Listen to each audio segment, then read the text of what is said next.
What if the greatest threat to our world isn't an asteroid strike, a supervolcano, or even a nuclear war, but silence?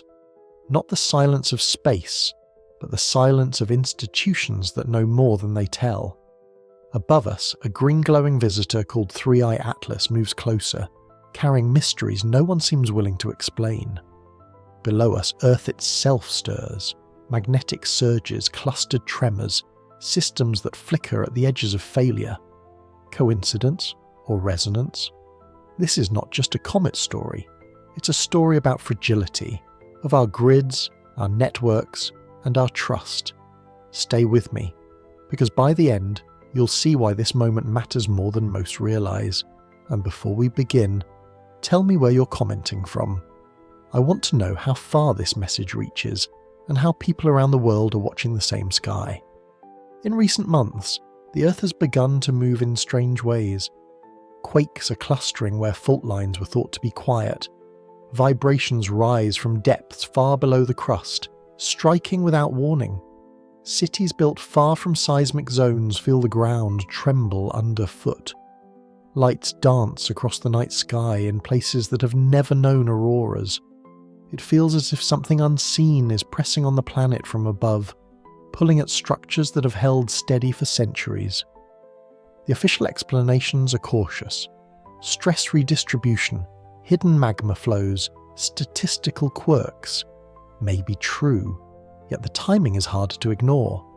Just as the sun grows restless, hurling storms more violent than forecast predicted, the Earth shudders in ways that defy normal cycles, and into this convergence enters a presence from beyond. A comet, massive, strange, dragging a veil of plasma so vast it reshapes the solar wind itself. Astronomers named it 3I Atlas. From the start, it refused to behave like the comets we know. Its halo swelled with carbon dioxide, a shroud brighter and larger than expected. Its tail split in defiance of physics, one stream flowing away from the sun, the other pointing back toward it, as though it were wired into the currents around our star. It did not simply reflect light, it seemed to disturb the medium through which it travelled. And yet, as its presence grew undeniable, the data began to vanish. Public feeds that once shared images suddenly went dark. Observatories went quiet. Agencies that normally flooded media with comet coverage posted only scraps. The silence was louder than any announcement. A body from beyond our system, arriving at the peak of solar upheaval, as Earth itself quaked beneath our feet. And yet barely a whisper reached the public. For a brief moment, Mars became the test case. The comet swept close enough to brush the red planet with its plasma streams. Instruments picked up irregular surges, currents twisting in ways no model predicted. Then some of those instruments cut out entirely. When they came back, sections of the record were missing. Whether those gaps were accidents or something more deliberate, no one can say. But the fragments that remained suggested turbulence in Mars' fragile atmosphere, an echo of what might come here. On Earth, the quakes did not stop. They multiplied. Mid-ocean ridges shook with new life. Subduction zones groaned under fresh pressure. Even continental interiors, long thought stable, began to twitch with small but unsettling tremors. None were catastrophic alone. But together, they painted a picture of a planet under strain. Scientists tried to separate coincidence from causation, but the questions only grew sharper. Could electromagnetic disturbances in the heliosphere truly ripple down into the crust of the Earth?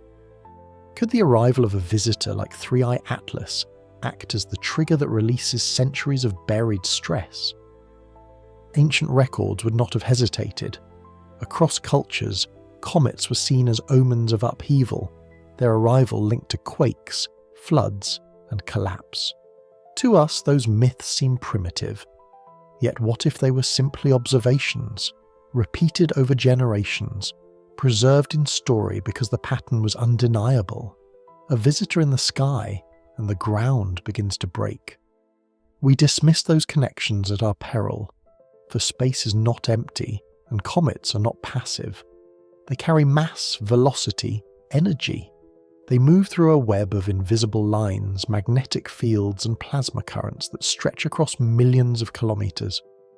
When a body as vast as 3I Atlas cuts across those currents, disturbances ripple outward. Earth does not sit apart from this web, it floats within it. When the web is stirred, so are we. The unsettling truth is that the ground beneath us may not be breaking on its own. It may be responding to forces we cannot see, forces magnified by a traveller from beyond. And in a world where our networks, cities and lives depend on assumptions of stability, even the suggestion of such influence is enough to change everything. Coincidence is still possible. Perhaps the comet is only a wanderer, its timing unlucky, its presence irrelevant. But coincidence does not explain the missing data. Coincidence does not explain auroras flaring where they should not. Coincidence does not explain deep clusters of tremors far from known fault zones. History will judge whether 3I Atlas was a bystander or a catalyst. For now, all we have is a convergence of cycles, the sun restless, the earth trembling, and a visitor slicing through the solar wind with a presence too large to ignore. The question is not whether the comet will strike, it won't. The question is whether its arrival, its passage through the heliosphere, is already triggering something beneath our feet. And if it is, the countdown has already begun. Every great disruption begins with a silence, not the quiet of peace, but the hush before revelation, when systems that once poured out information suddenly go still. That silence has already begun. When 3I Atlas first appeared in the sky, telescopes pointed eagerly. Amateur observers captured its unusual form, the swollen halo, the contradictory tail, the shimmer of gases not typical for a comet. Forums buzzed, images were shared, the story took shape in real time. Then, inexplicably, the stream slowed. Data feeds that normally ran without interruption began showing gaps. Major observatories released fewer updates, as if someone had taken their voice away. And when new images did arrive, they were blurred, stripped of detail, almost perfunctory. The silence was louder than words. For a rare interstellar visitor, arriving at a moment of global upheaval, the lack of coverage made no sense. In the past, comets of far less significance dominated headlines. Now, as tremors rattled cities and auroras spread into latitudes where no one expected them, the world's instruments turned elsewhere. The question hung in the air. What are we not being told? Mars offered the first clues. As the comet swept near, its plasma veil brushed the red planet. Instruments recorded disturbances in the solar wind, irregular currents twisting unpredictably. Then came the interruptions, sensors that went offline, records that later returned incomplete. Some of the surviving data suggested turbulence in Mars's upper atmosphere, distortions that made no sense given its thin air and weak magnetic field. But the fragments were too few to draw firm conclusions. The gaps themselves became the story. If this was what happened to Mars, what could Earth expect? Our defences are stronger, but our dependencies are fragile. Satellites, grids, networks, cables, all tied to invisible fields that can be bent or broken by disturbances in the heliosphere. And beneath it all, the crust remains locked in tension, waiting for a spark. The silence surrounding these events made the possibility all the more unsettling. On Earth, the ground did not wait. Seismic monitors continued to pick up tremors in places long thought quiet. Quakes at unusual depths, swarms where none should exist, vibrations that rippled outward like whispers of something larger waiting to break. Each event was small on its own, but together they formed a pattern, a rhythm of unrest. And every time another tremor struck, eyes turned upward, to the place in the sky where the comet blazed. Ancient people would not have hesitated to connect the two. Across civilizations, comets were omens of upheaval, signs that the heavens were pressing against the earth. Today, science cautions against such leaps. But science also admits how little is known about the deep interaction between solar storms, geomagnetic fields, and tectonic stress. To dismiss the possibility outright is as blind as to accept it without question. The truth, hidden in the silence, remains unresolved. That silence feeds speculation. Some believe nothing unusual is happening, that the gaps in data are the result of accidents, bureaucracy, or disinterest. Others are convinced the opposite, that what is missing is too important to reveal without sparking panic. In a world this fragile, the absence of answers can be more destabilizing than any confirmed disaster. The comet does not pause for debate. It continues on its path, dragging its immense tail through the currents that bind us to the sun. Each day it grows brighter, each night its presence more undeniable. It does not need to strike to leave its mark. Its very passage alters the system it has entered. Whether or not that alteration is triggering the tremors beneath our feet is still unproven. But the timing is impossible to ignore. Coincidence? Perhaps. But coincidence begins to strain credibility when silence replaces answers, when instruments go dark, when tremors echo in unfamiliar places, and when the visitor from beyond grows brighter with each passing night. History has taught us that silence often precedes the moment when a truth too large to conceal breaks into the open. If that moment comes, the question will not be whether 3I Atlas mattered, but why we were not told sooner. Until then, the ground continues to move, the sky continues to glow, and the silence grows heavier. And somewhere in that silence, the countdown continues. It is September 2025. 3I Atlas is still months away from its closest pass to the Sun, yet it already glows with a ghostly green shroud. The colour is not unknown in comets, usually a byproduct of simple molecules like dicarbon fluorescing in sunlight. But what we see here is different. The glow lingers, stretches and pulses in ways no ordinary coma should. Amateur images show the emerald streak cutting sharply against the stars, while professional observatories, the ones with sharper eyes, release almost nothing. Fragmentation is one explanation whispered in quiet circles. A comet under stress will often crack and shed fragments. But if 3I Atlas is already breaking apart, why has no clear record been released? Could the debris be scattering in non-random ways, patterns that look geometric, almost deliberate? If fragments align in ways that resemble structure rather than chaos, then analysis would not be simple, it would be sensitive.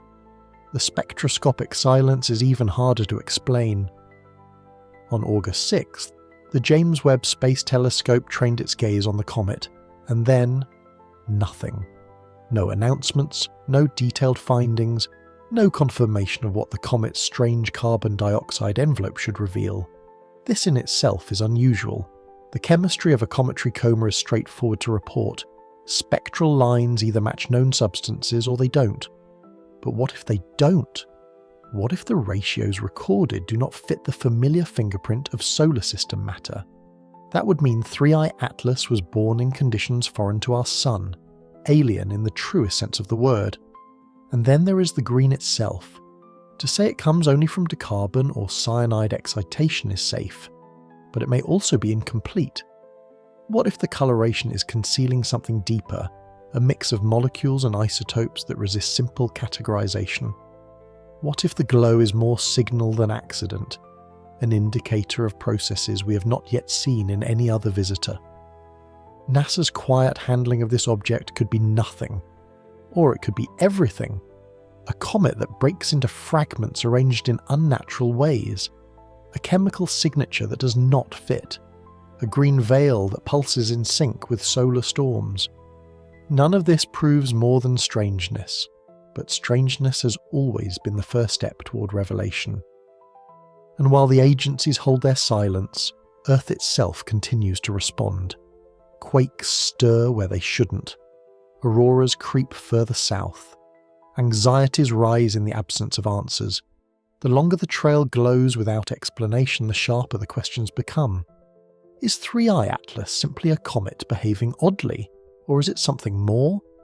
A relic of unknown formation, a fragment of a different system, a messenger carrying chemistry that doesn't belong here. Until those august observations are released, speculation fills the void. The sky shows us an emerald omen. The ground trembles.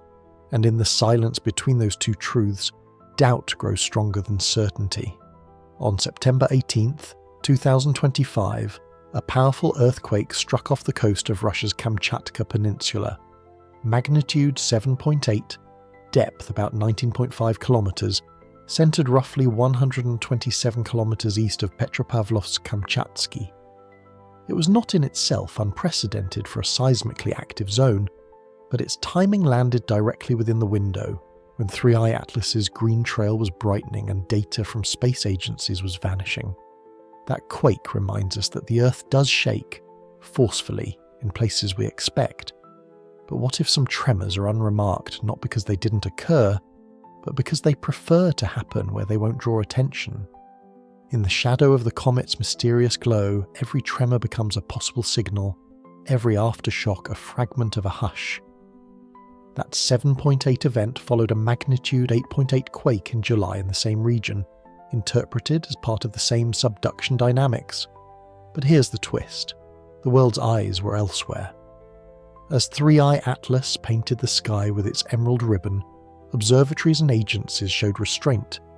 Reports emphasized tectonic causes, plate motion, aftershock sequences. None mentioned comets, plasma tails, or electromagnetic interference. Silence. Yet that silence can invite suspicion. Because if the comet's green trail is not mere fluorescence but a filament of charged plasma connecting into the solar wind, then it might already be nudging currents that thread Earth's magnetic shield. Auroral surges, satellite anomalies, variations in ionospheric density, all have flickered in recent nights. Not all of these can be pinned to solar storms alone. Some may be responses, coaxed out by disturbances riding along that green trail. The question becomes less, did the comet do something, and more, what is already happening in its shadow? The Kamchatka quake is real, recorded, undeniable. It belongs to the tectonic system. But in a moment when the sky is lit green and scientists remain silent, every tremor becomes suspect. We might never prove that 3i Atlas caused that quake, but the coincidence is sharp. Green plasma in the sky, missing spectral data, agencies withholding detail, and Earth responding. The silence is not neutral. It shapes the narrative, forcing us to ask whether we are seeing isolated events, or the first threads of resonance between sky and stone. The emerald trail of 3i Atlas stretches wider each week, a luminous scar across the black sky. If its colour and persistence are nothing unusual, then why the silence? Why the missing data, the delays, the reluctance to release what should be simple chemistry? When August observations from the James Webb Telescope remain unpublished, when NASA reduces updates to vague lines about routine activity, doubt begins to outweigh reassurance. And while the official channels stall, Earth itself grows restless. In early September, swarms of earthquakes appeared in regions long considered stable, clusters too deep, too frequent to be ignored. Small tremors in the middle of continents far from tectonic boundaries, vibrations that ripple through ancient bedrock like signals moving through a wire. Scientists describe them as anomalies, patterns without clear cause. But what if they are not random at all? Auroras have joined the chorus. Curtains of green and violet now spill into skies that have not seen them in centuries. Not only near the poles, but across latitudes where the phenomenon is almost myth. These lights flare in rhythm with solar storms, yes, but also, curiously, in moments when the comet's glowing trail brightens most. Coincidence or interaction? What if the green trail is not only a sign of chemistry, but a conduit of energy? A ribbon conducting solar disturbances into the wider heliosphere, amplifying currents that wash back toward Earth. The plasma veil of 3i Atlas may already be brushing against the magnetic web that shields us. And if that is true, the ground beneath us is not trembling alone. It is responding. Consider the timing. Deep tremors, auroras at unfamiliar latitudes, unexplained surges in satellite systems, all in the same window that the comet's emerald shroud first grew bright. Agencies remain quiet, but the pattern is there for anyone willing to connect the threads. Skeptics will say this is superstition, the same fear that drove ancient cultures to call comets omens of disaster. Perhaps. But those cultures were not wrong to notice the timing. They wrote of fire in the sky followed by quakes, of strange lights in the heavens followed by famine or flood.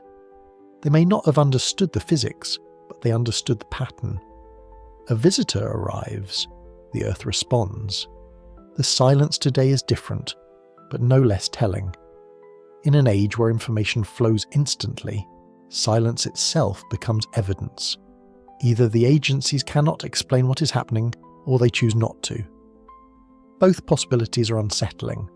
December still lies ahead, the month when 3I Atlas will swing closest to the Sun. But if the green trail is already glowing this fiercely, if Earth is already trembling in its shadow, then perhaps the countdown has already begun. The question is not whether 3I Atlas will strike the Earth. It won't. The question is whether its presence in our system is already rewriting the balance between sky and stone, and if so, what waits for us when it draws nearer still? As December approaches, anticipation builds for the moment when 3I Atlas swings closest to the Sun. Yet observers already know the challenge. Winter skies in the north will limit the view, starfields will clutter the background, and by the time the comet displays its most evolved traits, ground-based telescopes may be nearly blind. The timing alone feels like a trick of fate, or something else. Because waiting for December is already too late for some questions. In August, the James Webb Space Telescope aimed its unmatched eye at 3I Atlas. The results should have been immediate, routine, confirmation of carbon dioxide dominance, measurements of ratios, comparisons with solar system comets. But nothing has been released. The silence stretches on, and in that absence, suspicion grows. Perhaps the problem is not lack of data, but too much of it. What if the isotopic lines do not match local signatures? What if the chemistry refuses to fit into familiar patterns? A body born in another star's nursery might carry ratios alien to our own. Publishing that would not only rewrite comet science, it would open doors many would prefer to keep closed. Other whispers point not to chemistry but to structure. Images suggest irregular brightening, flares that don't match dust shedding. What if the comet is already fragmenting? Not randomly, but in patterns. Hollow cores, symmetrical debris trails, fragments that seem aligned rather than scattered. If Atlas is breaking apart in ways that resist natural explanation, then delays make sense. Time is needed not for analysis, but for deciding how much the public should be allowed to see. And here, speculation deepens. Because when institutions hesitate, other frameworks rush in. Among them is Project Blue Beam, a theory born in the 1990s, claiming governments could stage false cosmic events with holograms and manipulated signals to steer public thought. It has no proof, but it has persistence, because it reflects a truth about power. Perception is as valuable as reality. Applied to 3I Atlas, the framework raises chilling questions. If the comet's traits are extraordinary, are we being conditioned to accept them through careful, incremental releases? First, an unusually large coma. Then, a bizarre anti-tail. Now, the strange green glow. Each detail dropped slowly, like steps in a psychological operation designed to acclimate us to anomaly. Coincidence, maybe. But the pattern is there, and timing matters. The comet's emergence aligns with global crises, economic instability, environmental upheaval, political fractures. Is Atlas simply a distraction, a celestial marvel drawing eyes upward while turmoil spreads below? Or has it been seized upon as an opportunity to test how populations react to extraordinary claims, calibrated and fed like doses of a narrative drug? The danger of such speculation is obvious, but so is the danger of silence, because when facts are withheld, imagination fills the void, and sometimes imagination gets closer to the truth than official reports ever will. So what is 3I Atlas? An interstellar wanderer behaving strangely? A natural body with exotic chemistry? A stage on which information warfare is playing out? Or a mixture of all three, cosmic phenomenon and human manipulation intertwined? One thing is certain. The comet's story is not just written in ice and plasma. It is being written in headlines, in omissions, in the rhythm of revelations and delays. It is being written in silence. Beneath our feet the planet murmurs, not in the violent bursts of city-shaking quakes, but in subtle tremors, odd vibrations, pulses that instruments register, yet scientists hesitate to explain. These are the quakes that vanish into footnotes filed away as anomalies, too deep, too unusual, too inconvenient for neat theories. And still they come. Long-period tremors humming under oceans, microquakes rattling old bedrock where no fault should stir, magnetic surges flickering in the crust, unexplained spikes in conductivity miles below the surface. Patterns that appear, fade, and reappear like signals more than accidents. The timing unsettles. These subterranean whispers began to multiply just as 3I Atlas lit the sky with its emerald veil. Correlation does not prove cause, yet coincidence wears thin when events align too neatly. Think of Earth not as inert rock but as a resonant body, sensitive to subtle pulls. Solar storms shake its magnetic shield, lunar tides flex its oceans. Why should a massive visitor sweeping the heliosphere not leave fingerprints, faint but real, in the mantle's restless currents? Ancient cultures saw the link instinctively. The Babylonians marked comets and quakes on the same clay tablets, reading heaven's fire as prelude to the earth's convulsions. Chinese records speak of stars with tails, followed by floods and tremors. The Maya carved omens of skyborne serpents tied to seasons of destruction. They lacked seismographs, but they recognized rhythm.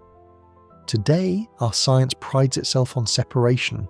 Earthquakes belong to tectonics, comets to astronomy. But separation falters when anomalies pile up, when quakes cluster without clear fault, when the ionosphere flickers with strange interference, when auroras pulse in tandem with underground rumbles. 3I Atlas is not striking us. Its orbit is clear, but influence need not be impact. A magnetic veil stretching millions of kilometers, a plasma tail conducting currents across the solar wind, an interstellar body dragging unseen tides in its wake. If the Earth is trembling differently now, perhaps it is not coincidence. Governments rarely address such patterns. Reports dissect quakes, but never in cosmic context. Auroras are explained by solar flares, never by anything more, and maybe that is enough. Maybe the safe story is the truer one, yet silence leaves space for suspicion. If deep tremors are sinking with the comet's glow, why not admit it? Why not at least ask the question? Because questions unsettle. They suggest our systems are less stable, our world less insulated than we like to believe. A single comet should not rattle the foundations of civilization. But what if it does? What if the tremors beneath us are not random but responses? We are left with unease. The Earth is not still. The sky is not silent. And between them stretches a line of influence we cannot fully see. Whether natural resonance or something stranger, the connection feels real. The ancients saw omens. We see anomalies. Perhaps they are the same thing, dressed in different language. And perhaps, as 3I Atlas draws nearer, the ground beneath us will reveal just how deep that connection runs. The Earth does not scream when it is disturbed, it whispers. Subtle tremors ripple through the crust, hums echo beneath the oceans, magnetic pulses flicker through stone. Instruments hear them first, long before anyone feels them, and then scientists file them away in footnotes, stripped of urgency, marked as anomalous or inconclusive. Yet the pattern keeps returning, a low murmur that grows louder as 3I Atlas drifts deeper into the inner solar system. Seismographs in places long considered stable, begin recording vibrations too deep to tie neatly to tectonic faults. The readings are not violent, but persistent. They hum like a pulse, disappear, and then return days later, almost in rhythm with the comet's approach.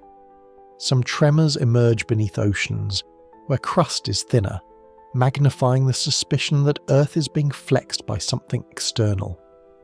And it's not just the ground. The air above it shivers too. Radio telescopes pick up bursts of static that rise and fall like waves, coinciding with magnetic fluctuations captured in Earth's upper atmosphere. Auroras flash not only with the timing of solar storms, but in strange offset pulses, as if another hand were drumming on the magnetic shield. The ionosphere itself bends, distorting signals, like fabric stretched and released by invisible tides. None of this reaches headlines. The fragments appear instead in technical bulletins, the kind meant for experts, not the public. A single line. Unexplained conductivity increase. A brief paragraph. Non-standard auroral forms observed. These fragments vanish into the background of scientific chatter. But to those watching closely, the accumulation is unmistakable. The whispers of earth and sky are sinking. The silence from institutions makes the unease sharper. If nothing unusual were happening, they could dismiss it. Yet they do not. Instead, agencies stay quiet, letting rumour fill the void, and rumour once lit spreads like fire. Some see the hand of 3i Atlas in every anomaly. Its plasma trail, charged and luminous, may be brushing the heliosphere in ways our models don't capture. A comet is not inert rock. It is a conductor, a moving charge, dragging invisible currents through space. If its emerald veil is amplifying those currents, then perhaps Earth is simply caught in resonance, trembling not from collision, but from influence. Others imagine something stranger, a tuning fork struck across the solar system, with Earth as one of its resonant bodies. The comet sweeps past, and like a bow across a string, it draws sound from silence. A song not for the ears, but for the mantle, the crust, the field. To us, the melody feels like tremors and flickers. To the planet, perhaps it's a call or a warning. The ancients did not need seismographs to see the connection. Babylonian tablets record comets in the sky, followed by the quakes that rattled temples. Chinese scholars wrote of broom stars that heralded both floods and ground shaking. The Maya carved sky serpents that slithered above just before famine or storm. They lacked the vocabulary of magnetospheres and ionospheres, but they recognized rhythm. The sky flares, and the earth answers. Our science insists on separation. Comets belong to astronomy, quakes to geology, auroras to solar physics. Each field draws its boundaries, each jealously guards its explanations. But separation falters when anomalies refuse to stay in their boxes, when quakes hum without faults, when auroras pulse without flares, when conductivity spikes beneath the crust in ways that defy the textbooks. Maybe it is all coincidence, but coincidence loses strength as alignments pile higher. When the comet glows green and deep tremors rise and auroras flicker in sync, the neat walls of separation look less like truth and more like convenience. Governments rarely speak in cosmic terms. Their agencies dissect quakes and storms, but never in the same breath. Perhaps this is prudence. Perhaps they prefer safe answers, stable stories. After all, suggesting that a comet millions of kilometers away could stir Earth's crust sounds like myth, not science. But silence has its price. In the absence of explanation, suspicion thrives. And suspicion is more dangerous than uncertainty. What if the ground is not only murmuring by chance? What if it is answering? A massive body with a charged veil moves across the heliosphere, dragging invisible tides. Earth, far from inert, resonates. The tremors are not warnings of impact, but signs of influence. Subtle, indirect, undeniable. The unease grows sharper when we ask, how far can this influence reach? If tremors already stir the bedrock, what comes next? Could volcanoes, already restless, find the last push they need?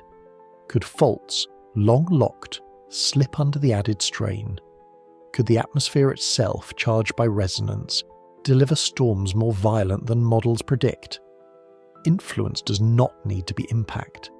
It can be pressure, resonance, a nudge that arrives at the wrong moment. The ancients saw omens. We see anomalies. Perhaps the two are the same story told in different tongues. Their fire-tailed serpents and trembling earth were their way of describing what we now measure as plasma and quakes. The question is not whether the language has changed, but whether the rhythm has. December looms, and with it the comet's closest approach. Ground-based telescopes will struggle to pierce the winter haze, and official reports will no doubt frame the spectacle in safe, neutral terms. But beneath the surface, the murmurs will continue. Instruments will keep recording hums and flickers. The silence from officials will persist, and the suspicion will grow louder. Because what is 3i Atlas? An interstellar wanderer glowing green, stirring whispers in stone? A natural comet with exotic chemistry? Or something more? A catalyst that reveals how fragile the line is between sky and ground, between myth and science, between silence and revelation. One thing is certain: the Earth is not still, the sky is not quiet, and between them stretches a thread of influence that feels less like chance and more like design. If the whispers are answers, then December may tell us the question we have not yet dared to ask. Civilization is not built on stone. It is built on threads. Invisible connections stretch between every city, every machine, every person. We live inside that web, moving across it every day without noticing how thin it really is.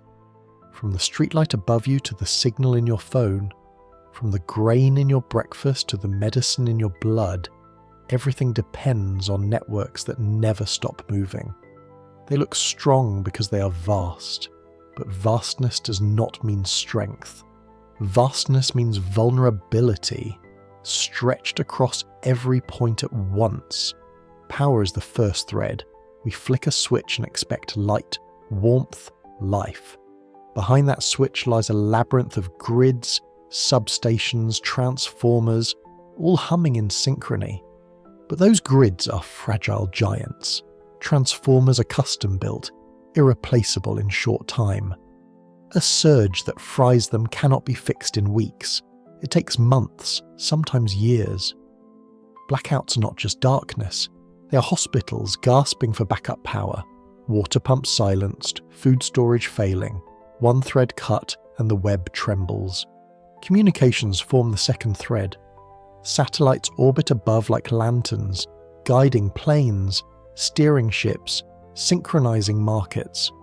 The internet flows through glass veins buried in the ocean. Fiber cables stretching across continents, thin as a garden hose, brittle as frozen rope. In 2008, a single undersea cable snapped in the Mediterranean, and entire regions lost their connection. Markets slowed, businesses froze, lives paused. That was one cable. There were only about 500 holding the planet together. A handful of breaks could silence continents. The third thread is supply. The global machine moves in endless circulation. Cargo ships crawl from port to port, feeding cities that cannot feed themselves. A single city like Tokyo, Sao Paulo, or New York consumes mountains of food and fuel every day. Without supply, shelves empty in days, not weeks. Trucks move with GPS. Ports rely on automated cranes. The system assumes precision, assumes that the web is always intact. It cannot imagine silence, yet silence is always one step away. A geomagnetic storm could arrive tomorrow, bending Earth's magnetic field, pouring surges into transformers, frying circuits. In 1859, the Carrington event set telegraph wires aflame. The system was simple then, almost primitive. If such an event struck today, the shock would ripple across every network simultaneously. In 1989, Quebec blacked out in 90 seconds from a fraction of that energy. Even that was enough to leave millions stranded. These were not myths, they were warnings. and warnings echo louder now because 3I Atlas moves through the heliosphere with a strange glow at its back. The Emerald Trail stretches behind it, plasma stirring against the solar wind like a whip cracking in currents we barely understand. If that veil amplifies the storms of the sun, then the storm does not need to be direct. The comet itself becomes a conductor, drawing currents into resonance, feeding energy into the field that shelters Earth. Consider the dominoes. The grid goes first. Darkness spreads, not only in one city, but across nations tied together by shared transformers. When the grid fails, communications fail. Satellites fall silent. GPS vanishes. The internet falters, and when communications fail, supply chains shatter. Ships wait at ports with no orders. Trucks idle. Shelves empty. Governments know this. They have run the drills. In classified exercises, satellites go dark, grids collapse, ships stop moving. Military planners talk in terms of resilience, but their reports use words like catastrophic and unprecedented loss. Insurance companies do not even try to cover these events. They are uninsurable. The numbers are so large that they erase meaning. And still, life goes on as if none of this were possible. Screens light, shelves fill, planes land, ships dock. We confuse routine with permanence, but permanence is a story we tell ourselves, and stories can vanish with a single spark. The ancients were more resilient, though they had less. Rome could lose its aqueducts and survive. The Mayans endured collapse, yet their fields still gave maize. The Akkadians faced droughts and quakes, but their survival did not depend on invisible satellites overhead. We are different. We live in defiance of cycles, pretending that nature can be managed by wires and codes. But wires burn, codes falter, and nature waits. If the emerald veil of 3I Atlas is feeding energy into the sun's storms, then our web is stretched over a live wire. It will only take one surge, one nudge, for the threads to snap. And once one thread breaks, the weight pulls on the others. Power pulls on communication. Communication pulls on supply. Supply pulls on survival. We do not fall in isolation, we fall together. The illusion of strength lies in complexity. The reality of weakness lies in dependence, and we are more dependent now than ever before. The question is not whether the web will break. The question is when, and whether the push comes from within, or from something glowing green in the dark moving closer with every day. It begins with a flicker. A transformer pops, a grid surges, a city falls dark for a few minutes. In normal times, the power comes back and life goes on. But in this scenario, the lights do not return. The surge moves faster than the engineers can react. One region after another collapses into shadow. Cities across continents plunge into silence. Screens die, elevators stall, subways grind to a stop in blackened tunnels. The blackout feels local at first, something that will resolve in hours, but hours stretch into days. The grid is not a simple switch, it is a fragile giant. Transformers are charred husks, built in distant factories that cannot deliver replacements quickly. Power is not returning tomorrow, maybe not for months. The first domino has already fallen. With power gone, the second domino tips. Water pumps fail and reservoirs stop flowing into towers. In the high-rises of New York, Shanghai or Sao Paulo, taps go dry within a day. Toilets no longer flush. Hospitals run on generators until the fuel dwindles. Neon wards go dark. The machines keeping the fragile alive fall silent one by one. Food is the next domino. Refrigerators warm, freezers melt. Shelves in supermarkets are stripped bare. Panic driving people to hoard what little remains. Trucks sit idle, their logistics systems blind without power, their routes impossible without GPS. Ports freeze as cranes stop mid-motion, containers suspended in air. Cargo ships wait offshore, their manifests unreadable, their movements uncoordinated. Within a week, the circulation that feeds billions halts. communications follow. Without power, satellites lose ground support. Without satellites, GPS vanishes. Phones cannot connect, towers stand useless. The internet, that invisible lifeline, fractures as undersea cables fall silent. A single cut isolates a nation. A handful cuts the world in pieces. Messages do not arrive. Markets cannot trade. Governments speak, but their words do not reach. Silence spreads faster than any virus, and in that silence, order begins to unravel. Police cannot coordinate. Emergency services cannot respond. Neighbours turn inward. Communities fracture. Fear grows. The world's great cities, once glittering with light, descend into shadow where only candles burn and distant sirens echo unanswered. The cascade does not need weeks. It does not need a strike from the heavens. It needs only one push. A solar surge amplified by a comet's plasma veil. A nudge to the grid that sets everything toppling. The collapse is not fire raining from the sky. It is silence spreading through the web that binds us. Governments have imagined this future. Blackout drills simulate weeks without satellites, months without grids. Reports warn of trillions lost, economies in ruins, populations unprepared. Military planners talk of resilience, but their scenarios end in words like irrecoverable. They know the fragility, even if they rarely speak it aloud. And the ancients, they knew collapse differently. Rome fell when trade faltered, but its fields still gave grain. The Mayans faced droughts, yet they survived in villages. The Akkadians endured famine, but they were not chained to power lines and global ships. They could fall slowly. We will fall fast. Our brilliance has bound us tighter. The stronger the web, the harder the fall when the strands snap. We no longer live apart from the Earth's cycles.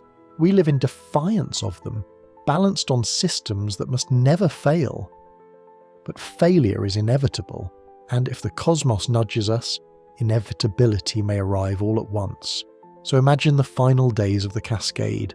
Cities dark, shelves empty, markets frozen, skies quiet, flights grounded, ships idle, radios dead.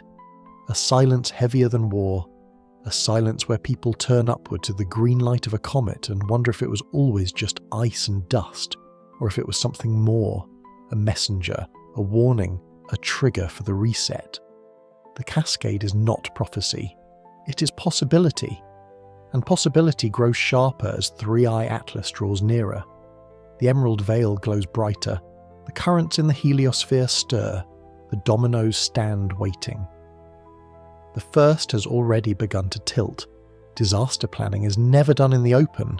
The public sees fire drills, weather alerts and press conferences, but the real preparations happen in closed rooms, behind sealed doors, funded by budgets buried so deep they are invisible.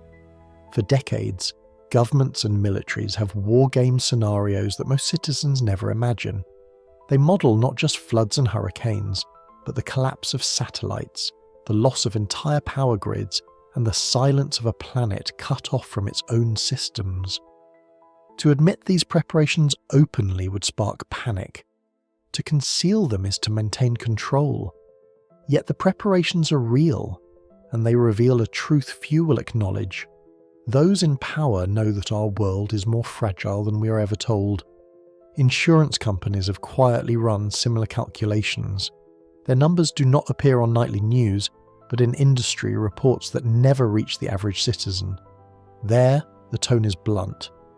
One extreme solar storm could cost trillions in damages. Infrastructure built for stability could vanish in days, with no way to recover quickly. The term they use is uninsurable. That word alone signals how serious the risk is. If even the industries built on balancing risk against profit cannot find a way to cover the losses, then the threat is beyond ordinary measures.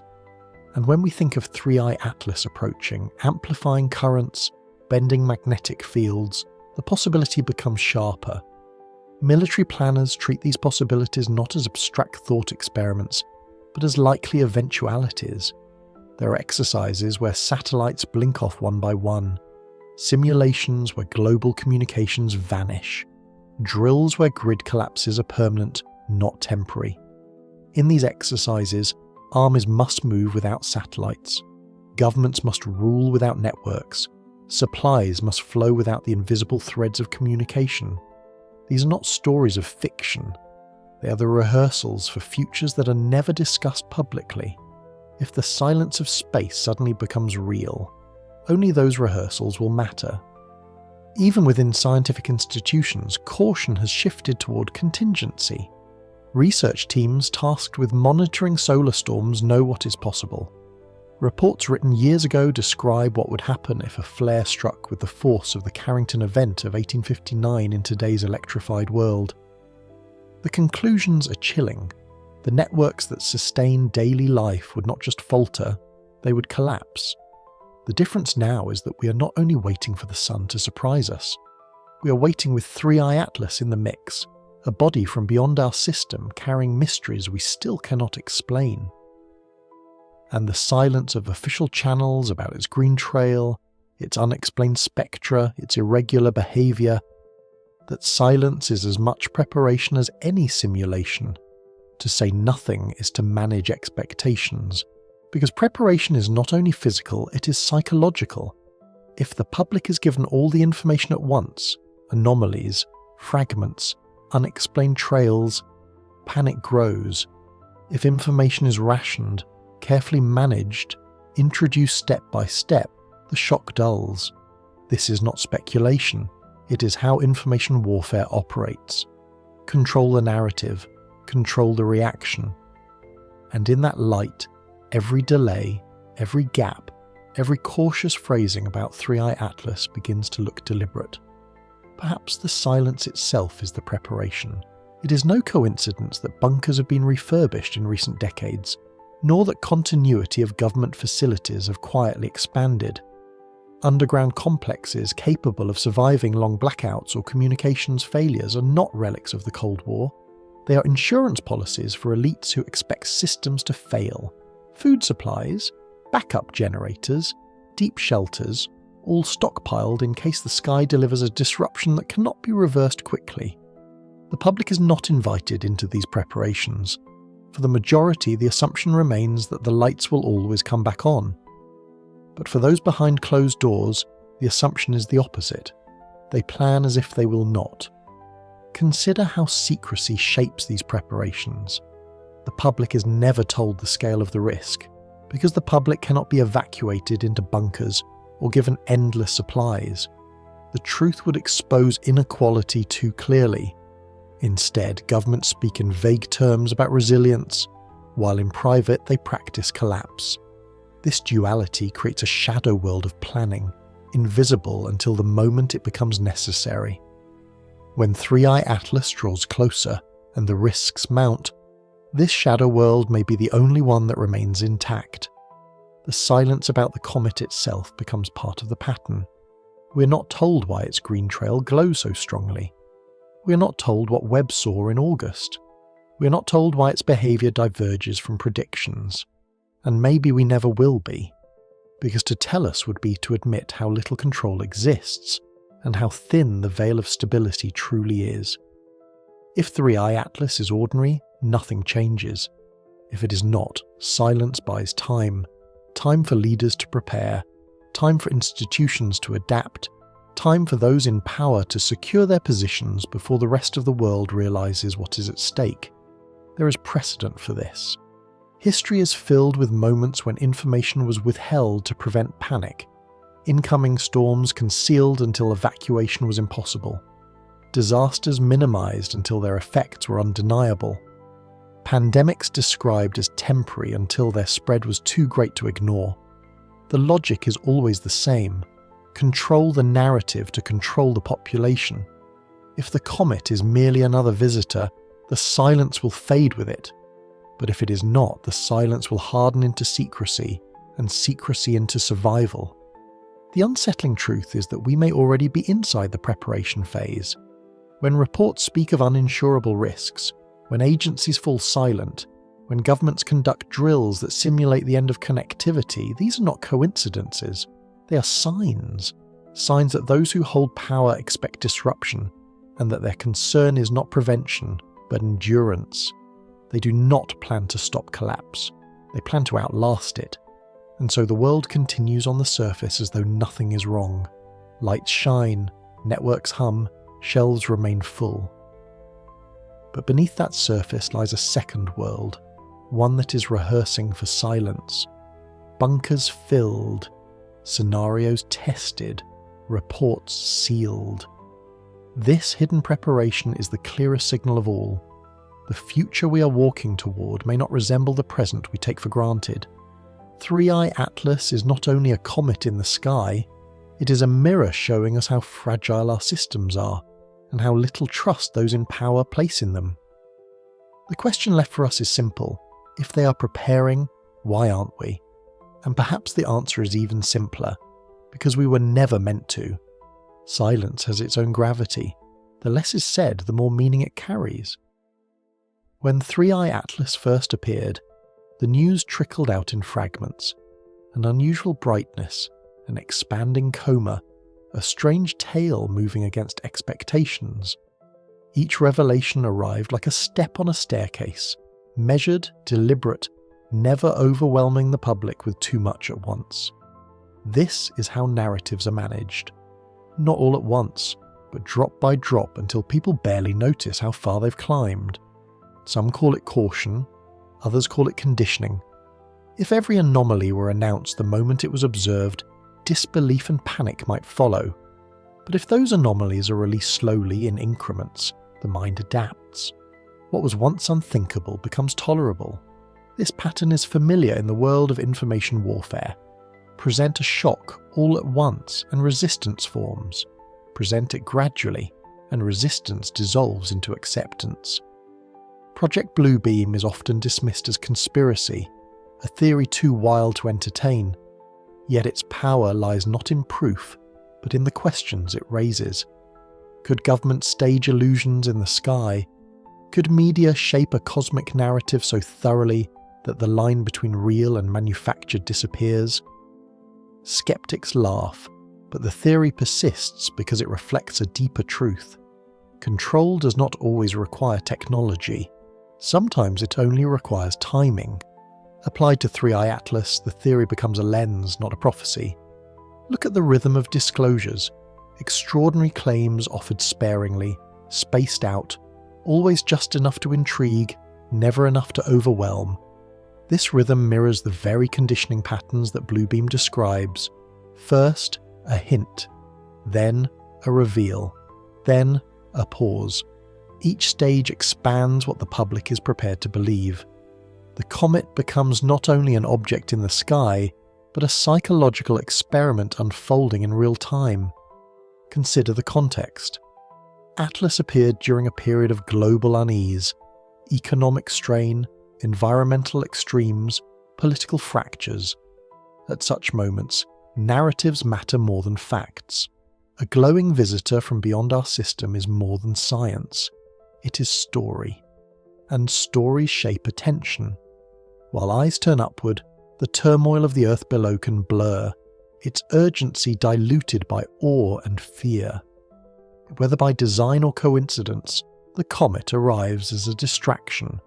A cosmic mirror pulling focus away from crises that otherwise dominate the horizon. There is a darker possibility. Not that 3i Atlas is itself an illusion, but that its mysteries are being curated, crafted into a story that serves interests beyond science.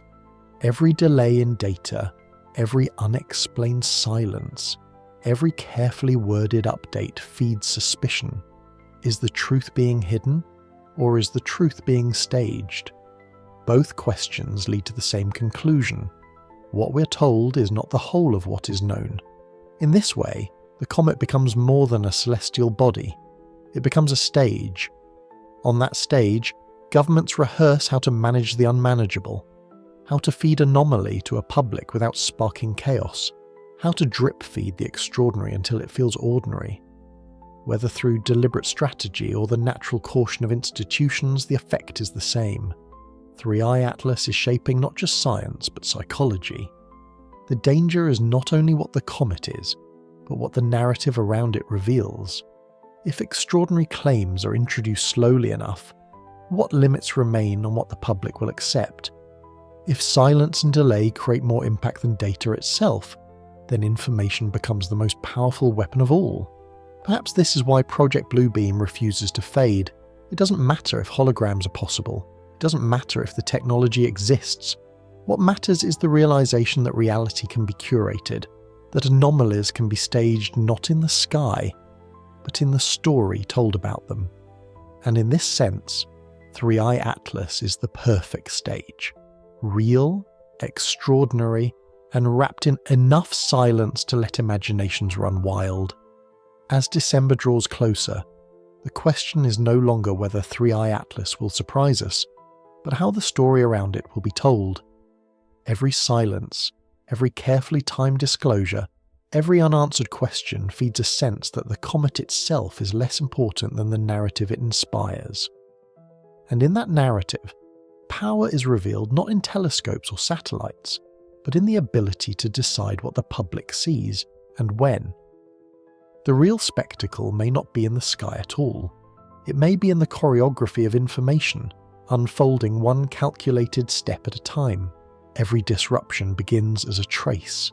Before the lights flicker, before the ground shakes, the instruments whisper. Readings shift in decimals, magnetic lines bend almost imperceptibly. Currents begin to move in ways no one notices until afterward. Right now, those whispers are mounting. They don't come from a headline or a politician's statement. They come from the logs, cold, precise numbers that anyone can check. Over the last few months, NOAA has logged more geomagnetic unrest than the season usually produces. The KP index, a scale that runs from quiet background conditions to geomagnetic storm levels, has hovered in the yellow more often than usual. That may not mean much to most people, but to grid operators, it's the difference between sleeping well and staring at warning dashboards all night. These upticks line up not only with solar events, but with the period when 3i Atlas has grown brighter, its envelope of charged gases expanding as it approaches the sun. The timing doesn't prove a link, but it paints an unsettling pattern. Seismologists have noticed something too. The Kamchatka Peninsula, a region that knows earthquakes all too well, saw a run of powerful quakes in late summer. The largest, a magnitude 7.0, was not in itself unprecedented. But what followed was strange. Clusters of aftershocks, unusually tight in time and geography, flaring like echoes that refuse to die out. Such clustering is not unheard of, yet the sequence has drawn attention for its persistence. The quake logs show activity almost stacking on itself, tremor after tremor, as though the crust was absorbing not just one release of energy, but a repeated nudge. Scientists are careful not to leap to conclusions.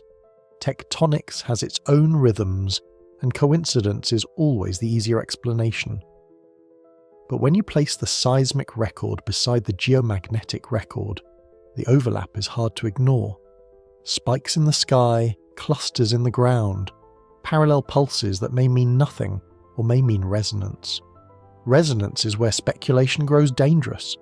The Earth has natural frequencies, from the Schumann resonances humming through the ionosphere to the slower vibrations of its molten core. Introduce energy at the right pitch, and systems amplify. Engineers know this from bridges that sway until they tear apart, or glass that sings until it shatters. The possibility that 3i Atlas, with its massive coma and magnetic interactions, might be brushing against Earth's frequencies is not one you'll find in textbooks. But it is one you can't dismiss when the timing of anomalies begins to align. Then there are the skies themselves. Auroras have been spotted further south than expected, faint ribbons of green above horizons where such colours should rarely appear. Each time, official explanations point to minor solar disturbances, but again, the intensity doesn't always match the data. The displays come in bursts like the planet is showing us the edges of an invisible storm.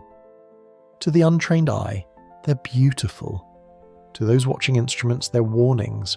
What deepens the mystery is not just what we see, but what we don't. The James Webb Space Telescope trained its sensitive instruments on 3I Atlas back in early August.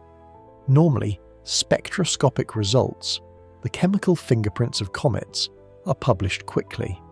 But weeks have passed, and silence remains. Hubble's last confirmed images showed Atlas brightening in unexpected ways, but the data stream has gone quiet since. Astronomers explain that observation windows are tight, that solar conjunction makes viewing difficult. All true. And yet, the absence of even preliminary reports raises questions. If the comet's spectrum is simple, if its chemistry is ordinary, why the delay? Some have suggested that the green glow, widely discussed but never officially explained, points to exotic molecules. Diatomic carbon and cyanogen can cause green emissions, yes, but the saturation of Atlas's hue seems excessive. If Webb's infrared eyes saw isotopic ratios out of line with what we expect from solar system comets, that would not be the kind of result institutions would rush to press. It would take time, or silence. And the longer the silence, the louder the questions. This is where the pattern emerges. The instruments tell us something is stirring, the Earth responds with tremors and lights, and the official channels grow quieter. It is the same choreography we've seen before. Reports trickle, data lingers unpublished, anomalies are downplayed until they cannot be ignored. The sample is clear. Whether by design or by caution, the pace of disclosure is managed, and that management is its own kind of signal. So what do we watch, if not the press releases? The answer is simple: the instruments. Magnetometers will tell us if Earth's field is being nudged again in November. Seismographs will show whether clustering spreads to regions normally quiet. Skywatchers at mid-latitudes will know if auroras keep appearing where they shouldn't. And in December, when 3I Atlas makes its closest pass, Mars-orbiting probes and ground telescopes alike will capture data that cannot be withheld forever. The danger is not in one quake, one flare, or one night of lights. The danger is in accumulation.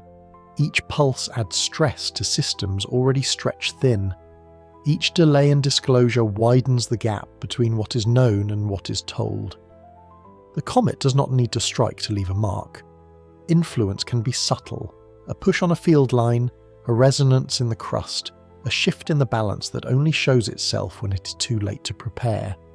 This is where the narrative turns unsettling, because even if every anomaly has a natural explanation, the silence creates its own. People fill gaps with speculation. Silence becomes story. And in the story of 3I Atlas, the ground itself may be a character, humming, shifting, responding in ways too delicate to measure in the moment, but undeniable when the pattern is traced. The coming months will not answer every question, but they will give us markers. If auroras bloom again where they do not belong, if quake clusters appear in lands thought stable, if Webb's results continue to stall, then the whispers in the instruments will no longer be whispers at all. They will be signals, and the signals will demand an explanation, whether or not one is ever given. Silence can be louder than alarm. Numbers exist, records exist, instruments run every second of every day. They cannot lie. Yet between the raw data and the public sits a gate. Agencies, committees and press offices deciding what to release and when. This is where 3I Atlas becomes more than an astronomical object. It becomes a test of narrative control. Look closely at the timeline. Hubble observed Atlas brightening with unusual rapidity in late July. A green signature was reported in early August. By mid-month, Webb had aimed its infrared spectrographs toward the comet, and then nothing. No announcement, no preprint, not even the routine bulletins that normally summarize preliminary results. The blackout is not explained away by orbital geometry alone. Astronomers have ways of signaling when data is in hand but delayed. This time, even though signals are absent. That silence may mean little, or it may mean that the results are so far from expectation that committees are deciding how or whether to phrase them at all. The same pattern appears in seismic monitoring. Public databases show the numbers, but official commentary often lags. The Kamchatka swarm was eventually acknowledged, but downplayed, described as normal aftershock behaviour. For specialists, that phrase reads as cover. Technically true, but incomplete, because normal aftershocks decay in a recognisable curve, yet this sequence lingered like an echo chamber. To admit that would invite new questions, so the description is simplified, the anomaly dissolved into language that reassures rather than alarms. It shows up in space weather bulletins as well. The KP index from NOAA is steady and precise, but the larger outlooks stay restrained. Geomagnetic disturbances are framed as minor, routine, nothing extraordinary. Yet cross-referenced with aurora sightings from unexpected latitudes, the picture is harder to smooth over. Still, the press line remains consistent, ordinary fluctuations, and perhaps they are. But perhaps the pattern of understatement is itself the signal. This choreography of disclosure is not new. It follows a rhythm seen in countless events before. Fukushima, Chernobyl, even the Carrington event reenactments in academic reports. First minimize, then ration, then admit only what can no longer be denied, not because scientists are malicious, but because institutions fear panic more than error. The truth is filtered through stability's lens. Better to understate than to shout resonance and face the consequences of being wrong. But what happens if understatement becomes policy? The public is left to fill the silence with speculation. Social media spreads fragments, aurora photos, quake logs, snippets of orbital charts. Without context, fragments become fuel. Some insist the comet is harmless, others claim it is engineered, some cling to prophecy, others to physics. The division itself becomes destabilizing. And all of it flows from the silence at the center, the refusal to speak directly about what is known and what is not. There is another layer here, one harder to prove but impossible to ignore. Timing. Notice how information emerges in carefully measured intervals. A photograph 1 week, a spectrum the next, a silence for a month, then a carefully worded press release. It is not random. It reads like pacing, a way of acclimating the public step by step. Too fast and disbelief or panic erupts. Too slow and rumours grow louder. The cadence is its own form of control. Speculation flourishes in these gaps. Some invoke Project Bluebeam, not to suggest holograms filling the sky, but as a metaphor for narrative manipulation. The theory insists that extraordinary events can be staged through media and coordinated messaging. Whether or not the technology exists is secondary. The point is psychological, that public acceptance can be managed through staged increments of disclosure. With 3i Atlas, the resemblance to that pattern is hard to ignore. Imagine the comet were entirely ordinary, its composition standard, its glow explained, its orbit predictable. Then the data would flow freely, like with any other interstellar visitor. The fact that it does not, that reports are delayed, that spectra remain unpublished, that anomalies are smoothed over in vague language, suggests that, ordinary or not, Atlas is being curated. The story is being managed as carefully as the science. This raises an unsettling thought. Perhaps the real experiment is not in space, but here on Earth. Perhaps the question is not only what 3i Atlas is, but how humanity reacts when the unknown is rationed to them in drops. If the comet is indeed stirring resonance, igniting unexpected auroras, or tugging faintly at seismic patterns, then agencies are not just observing a celestial body. They are observing us, how we respond to ambiguity, to silence, to anomalies we can sense but not fully explain. In that sense, the comet becomes both object and mirror. Its plasma tail stretches across the sky, but its shadow stretches across institutions. Will people accept silence as caution, or interpret it as deception? Will they treat anomalies as noise or as signals? The way this unfolds may determine how all future interstellar visitors are handled. because Atlas will not be the last. And if silence proves an effective strategy now, it will become the template for every anomaly to come. So what do we do with this silence? We return to the instruments. They are immune to narrative. Magnetometers will register their spikes whether or not anyone reports them. Seismographs will record their tremors whether or not they are described as routine. Webb's data, though hidden, will eventually leave traces in publication pipelines too large to contain forever. Silence delays, but it cannot erase. As December nears and Atlas approaches perihelion, the management of anomalies may reach its limit. A green trail brighter than expected, an aurora out of place, a quake sequence out of curve. Any of these could become undeniable markers. At that point, silence collapses under weight of evidence. Until then, the dance continues, anomalies muted, data withheld, narrative smoothed. The comet in the sky is not just testing our instruments, it is testing how far silence can stretch before it breaks. Every era believes it will endure. The Victorians thought their telegraph wires were unbreakable. The Romans believed their aqueducts would last forever. We think our satellites, grids and networks can withstand anything the sky or Earth throws at them, but endurance is not guaranteed. It is borrowed, dependent on systems that work, until they don't. And as 3i Atlas crosses into the inner system, the quiet threads of our dependence grow more visible with every strain. Signals already hint at fragility. Magnetic surges jolt sensors. Auroras bleed into latitudes unaccustomed to their glow. Satellites report momentary glitches that engineers downplay as coincidence.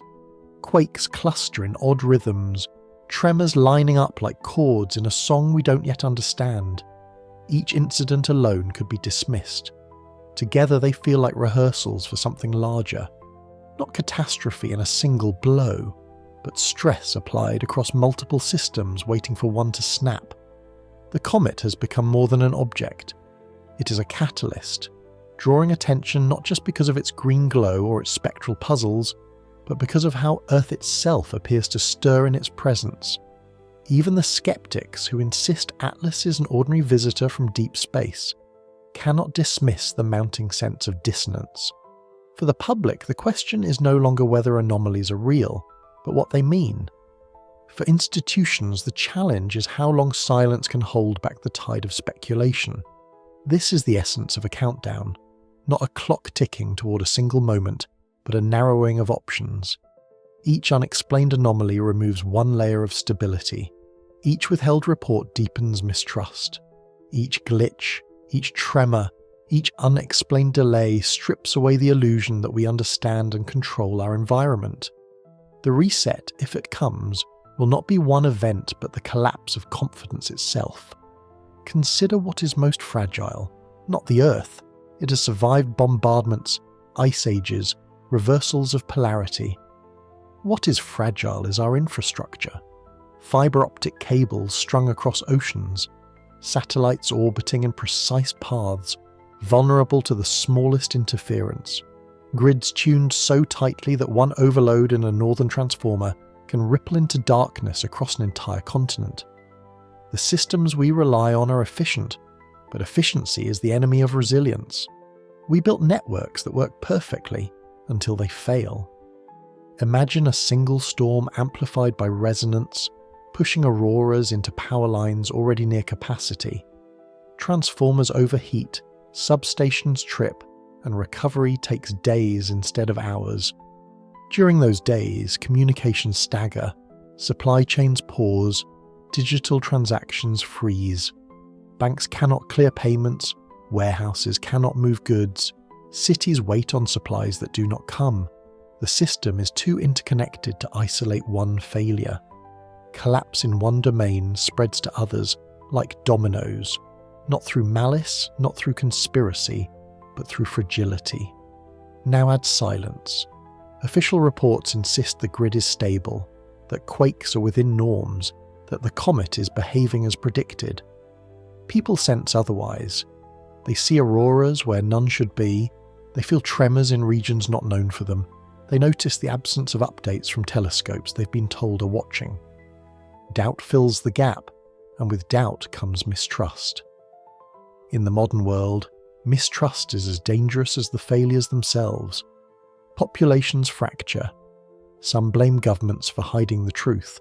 Others cling to denial, insisting nothing unusual is happening at all.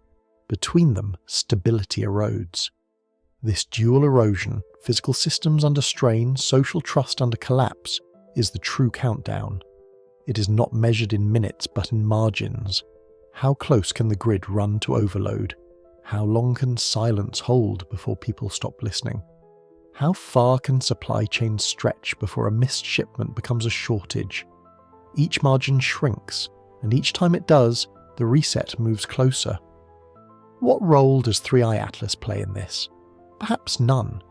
Perhaps it is a coincidence, a comet arriving in a moment of heightened fragility, a mirror reflecting our own vulnerabilities. Or perhaps it is more, its plasma envelope and strange emissions brushing against Earth's shield, stirring currents in ways we do not fully grasp. The unsettling part is that either possibility leads to the same conclusion. Whether Atlas is active catalyst or silent witness, the outcome is identical. We are being reminded how thin the line is between function and failure. Governments know this, which is why their preparations remain hidden. Continuity bunkers, backup servers, military drills simulating communication blackouts. These are not built for entertainment. They are built because those in power recognize the countdown too. They cannot admit it openly, but their actions betray them. Silence on the outside, rehearsals on the inside. The divergence is telling. Every countdown has a trigger. Sometimes it is visible, a launch sequence, a clock on a screen. Other times it is invisible, a quiet accumulation of stress that becomes impossible to reverse. The trigger here may be a solar eruption timed badly with Atlas's proximity. Or it may be something subtler, a wave of mistrust that tips societies into paralysis before any physical failure arrives. In either case, the moment cannot be predicted with precision. That is the nature of systems under strain. They hold until they don't. What makes this moment unique is the convergence. Rarely do celestial anomalies, geophysical murmurs, technological fragility, and institutional silence align so closely. Each strand alone would be manageable. Together they weave into a net we cannot easily escape. Atlas is not just passing through space, it is passing through history, intersecting with the exact moment our civilization is least prepared for disruption. That intersection is what makes the countdown real. The unsettling truth is that we may already be inside it. The countdown may not be something that begins in the future, but something that has been ticking for months. The tremors, the surges, the silences, they are not preludes, but chapters. Each anomaly is another digit falling from the clock. Each delay is another second lost. The final moment may not be impact or explosion. It may simply be the point at which the system no longer recovers. When we speak of a global reset, it is tempting to imagine spectacle. Skies lit with fire, cities crumbling, a singular event. But resets are rarely cinematic. They are slow, grinding, cumulative. They happen when trust collapses, when networks fail, when silence becomes unbearable. By the time people realize they are living in the reset, it has already begun. The comet is not a cause in isolation. It is a symbol, a marker of the fragility that was always there, waiting for a catalyst. And so the countdown continues, not toward a date circled on calendars, but toward a threshold, a line we cannot see until it is crossed. 3i Atlas will move on, continuing its arc through space. But the question that lingers is whether we, on this planet of delicate systems and restless ground, will move on unchanged, or whether the resonance it stirred will echo long after the comet itself is gone. There is no single switch that plunges the world into silence. Collapse is not an explosion but a sequence, a slow unravelling of threads we thought were woven tight.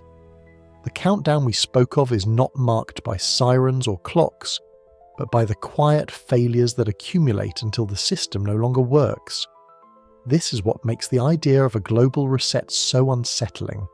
Not that it comes suddenly, but that it may already be in motion. Look around. The evidence does not shout. It whispers through anomalies, faint auroras in skies unaccustomed to them, satellites reporting brief glitches, seismographs marking tremors too clustered to ignore. These are not disasters in themselves. They are signals, warnings that resonance has begun. Whether 3i Atlas is catalyst or coincidence almost doesn't matter anymore. What matters is that the systems we rely on are already fragile enough that a comet, even without touching Earth, can force us to see the cracks. The silence of agencies has played its part too. By withholding data, by minimizing anomalies, by delaying reports, they hope to maintain calm. But silence creates its own instability. Trust erodes, suspicion grows, and speculation fills the vacuum. In the end, the withholding of information may destabilize societies as much as the anomalies themselves. This too is part of the reset. Not only the fragility of grids and satellites, but the fragility of truth. When we talk about a reset, we imagine catastrophe wiping the slate clean. Yet history shows us something subtler. Civilizations rarely fall in fire and ruin. They falter when complexity outpaces resilience, when trust erodes faster than systems can adapt. The Romans still had legions when their empire began to fracture. The Mayans still had cities when their networks unraveled. The Akkadians still had walls when drought hollowed their fields. Each collapse was a reset, but none began with spectacle. They began with silence and strain. Our civilization is no different. We have satellites instead of aqueducts, fibre optics instead of roads, grids instead of wells. But the principle remains. Systems interlock so tightly that one failure spreads into many. We call this progress, yet it is the same trap that caught the ancients: complexity without buffer, efficiency without slack. All it takes is one trigger, a flare, a resonance, a cascade, and the whole structure begins to reset. 3i Atlas, then, is not just a comet, it is a mirror. In its green glow, we see the fragility we prefer to ignore. In the silence surrounding its study, we see how little control institutions truly have. In the anomalies rippling through our instruments, we see how easily the environment can test us. The comet did not build our fragility, it only revealed it. The reset was always waiting, hidden in the systems we assumed unbreakable. So what does a reset look like in our time? It may not be fire in the sky, it may be lights going dark across a continent, a silence on the other end of a call, a store shelf that stays empty longer than expected. It may be institutions losing credibility one unexplained delay at a time, until no announcement carries weight. It may be the quiet realization that the systems we counted on to sustain us no longer can. These are not images of destruction, but of transition, a shift from one era to another. Resets are not the end, they are the moment one system ends and another begins. The Romans gave way to medieval kingdoms, the Mayans gave way to new cultures, the Akkadians gave way to empires that rose and fell after them. Each reset was painful, but each was also transformation. The question is not whether a reset will come, it is what shape it will take, and whether we are prepared to endure it. Some will say this is alarmism. They will point to the cycles of nature, to the resilience of humanity, to the fact that comets have passed before and civilizations have survived. All true, yet survival does not mean continuity. Survival does not mean stability. Survival often means reset. And when the systems that define our daily lives are as fragile as grids, satellites, and supply chains, survival may look very different than what we imagine. This is the reflection that 3i Atlas forces upon us. Not because it will strike, not because it is alien, but because its presence has illuminated the limits of what we built. It has shown us how silence shapes perception, how anomalies test resilience, how fragility hides beneath the surface until pressure makes it visible. The comet is a messenger, not in prophecy, but in physics, Its message is simple: nothing is as stable as it seems. The tremors quieted, yet their echo remained, not only in instruments but in nerves. Each silence now feels heavier than the sound that preceded it. Reports pause, then resume. Graphs flatten, then spike again. What had seemed extraordinary only weeks ago begins to feel like rhythm, as though Earth itself has learned to keep time with the wanderer in the sky. It is this rhythm, more than any single quake or surge, that unsettles most, for it suggests coordination, a pattern behind the noise. Scientists speak cautiously of coincidence, of background processes, of statistical noise. Yet beneath their caution lingers unease. What if the coincidences are signals? What if the noise is the message? And so the countdown does not end here. It continues in every pause between tremors, in every fluctuation of the magnetosphere, in every glance upward toward the comet's trail. The true question is no longer whether 3I Atlas is influencing Earth, but what it is awakening beneath us, and whether we are ready to recognize it. For weeks the attention has been on the sky, tracking the green trail of 3I Atlas as it threads past the sun. Yet the more unsettling signs may be beneath our feet: earthquakes that refuse to fit known patterns, long-period tremors recorded deep in the mantle, sudden shifts in conductivity, as though something below the crust is waking in rhythm with the sky. If the comet is speaking, then perhaps Earth itself is the instrument through which the message is heard. Seismologists are familiar with ordinary quakes. Plates grind, stress builds, faults slip, waves radiate. But sprinkled among these are anomalies: deep tremors that last for hours instead of seconds, vibrations that repeat like pulses, quakes that seem to have no epicenter at all. In recent months, such anomalies have multiplied. Instruments in Japan recorded harmonic tremors far below the crust, usually associated with magma movement, but without accompanying eruptions. Arrays in South America caught pulses echoing at 30-second intervals, repeating with unnerving regularity. To many, these are quirks of the restless Earth, but to others, they sound like resonance. The planet humming to a frequency set from outside. Resonance is a strange force. A bridge sways and collapses when winds match its natural frequency. A glass shatters when a singer holds a note just right. If 3I Atlas carries a magnetic tail, if its charged particles sweep through Earth's field, then perhaps it is striking a chord in the mantle itself. The tremors would be less like explosions and more like vibrations, stirred by a hand we cannot see. Myths, too, hint at such connections. Cultures across the world told of beings who slept beneath the earth, stirred to anger when the skies grew strange. In Greek stories, Typhon raged under mountains, shaking the ground when Zeus hurled lightning. In Japan, the giant catfish Namazu was said to thrash when celestial disturbances upset the balance, causing earthquakes. In Mesoamerica, the feathered serpent moved between sky and underworld, its passage marked by both fire above and trembling below. These tales are not scientific, yet their persistence suggests that our ancestors too linked skyfire with subterranean unrest. Perhaps they remembered moments when auroras blazed and quakes rippled together, encoding the resonance in story. Modern instruments may now be capturing what myths preserved.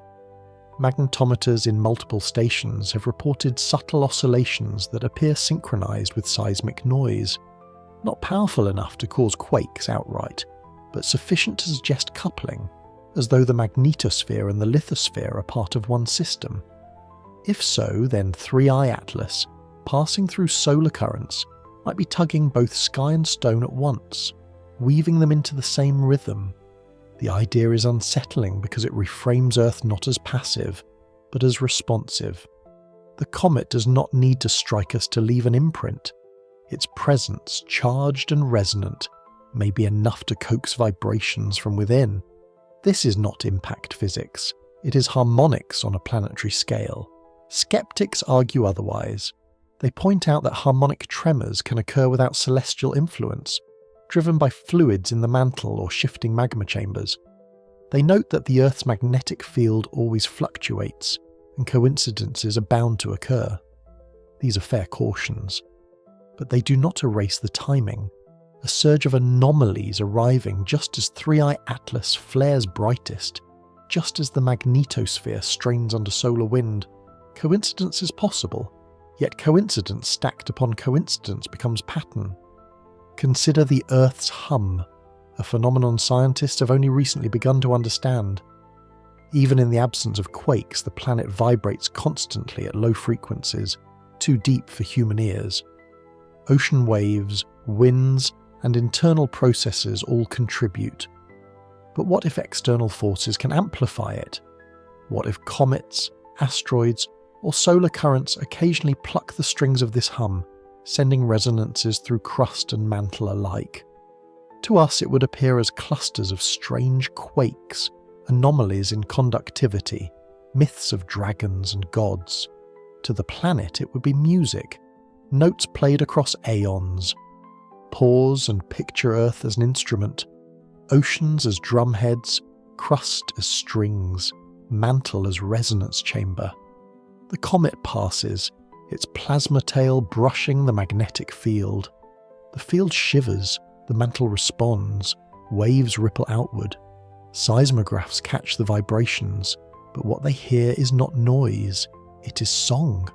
A deep song older than humanity, echoing through rock and water. If this is true, then the countdown is not only about collapse, it is about participation. For in resonance, Earth is not victim but player. It joins the cosmic rhythm, responding as it has for billions of years, long before humans measured time. 3I Atlas is not merely a threat or omen.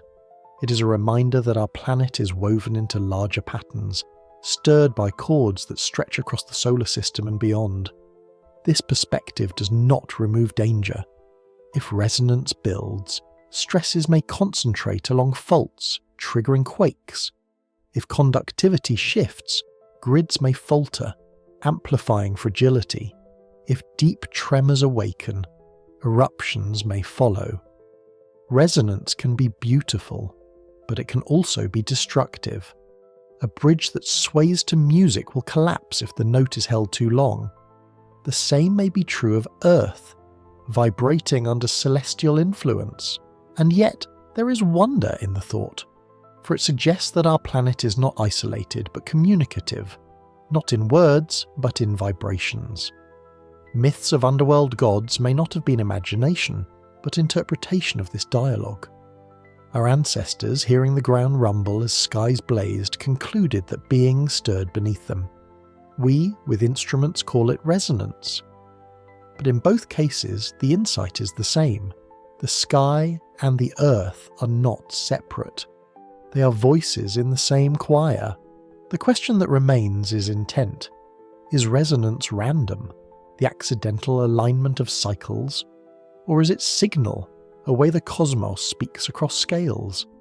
The silence of the Bougasphere, the rhythm of quakes, the glow of 3I Atlas, together they suggest pattern, though we do not yet know its meaning.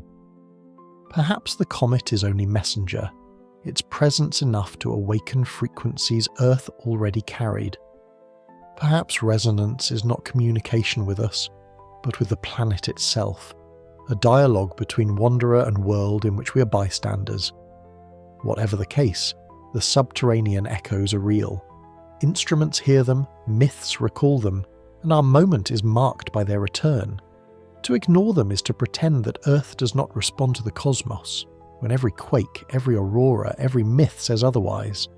The reset may not come from a single strike, but from resonance building quietly, harmonics accumulating until structures, natural or human, can no longer bear them.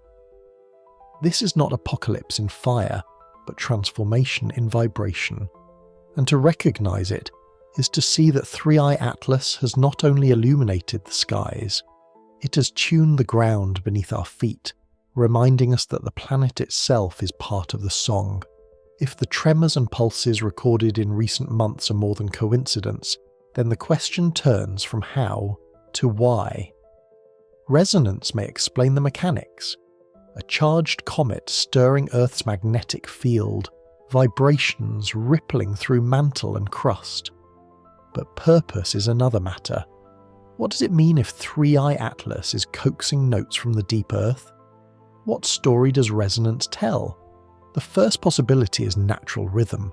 Earth, like any resonant body, responds when struck at the right frequency. Just as a bell rings when touched, the planet may vibrate when solar currents and cometary fields align. In this view, there is no intent, no design. Resonance is simply the cosmos playing through Earth as wind plays through reeds.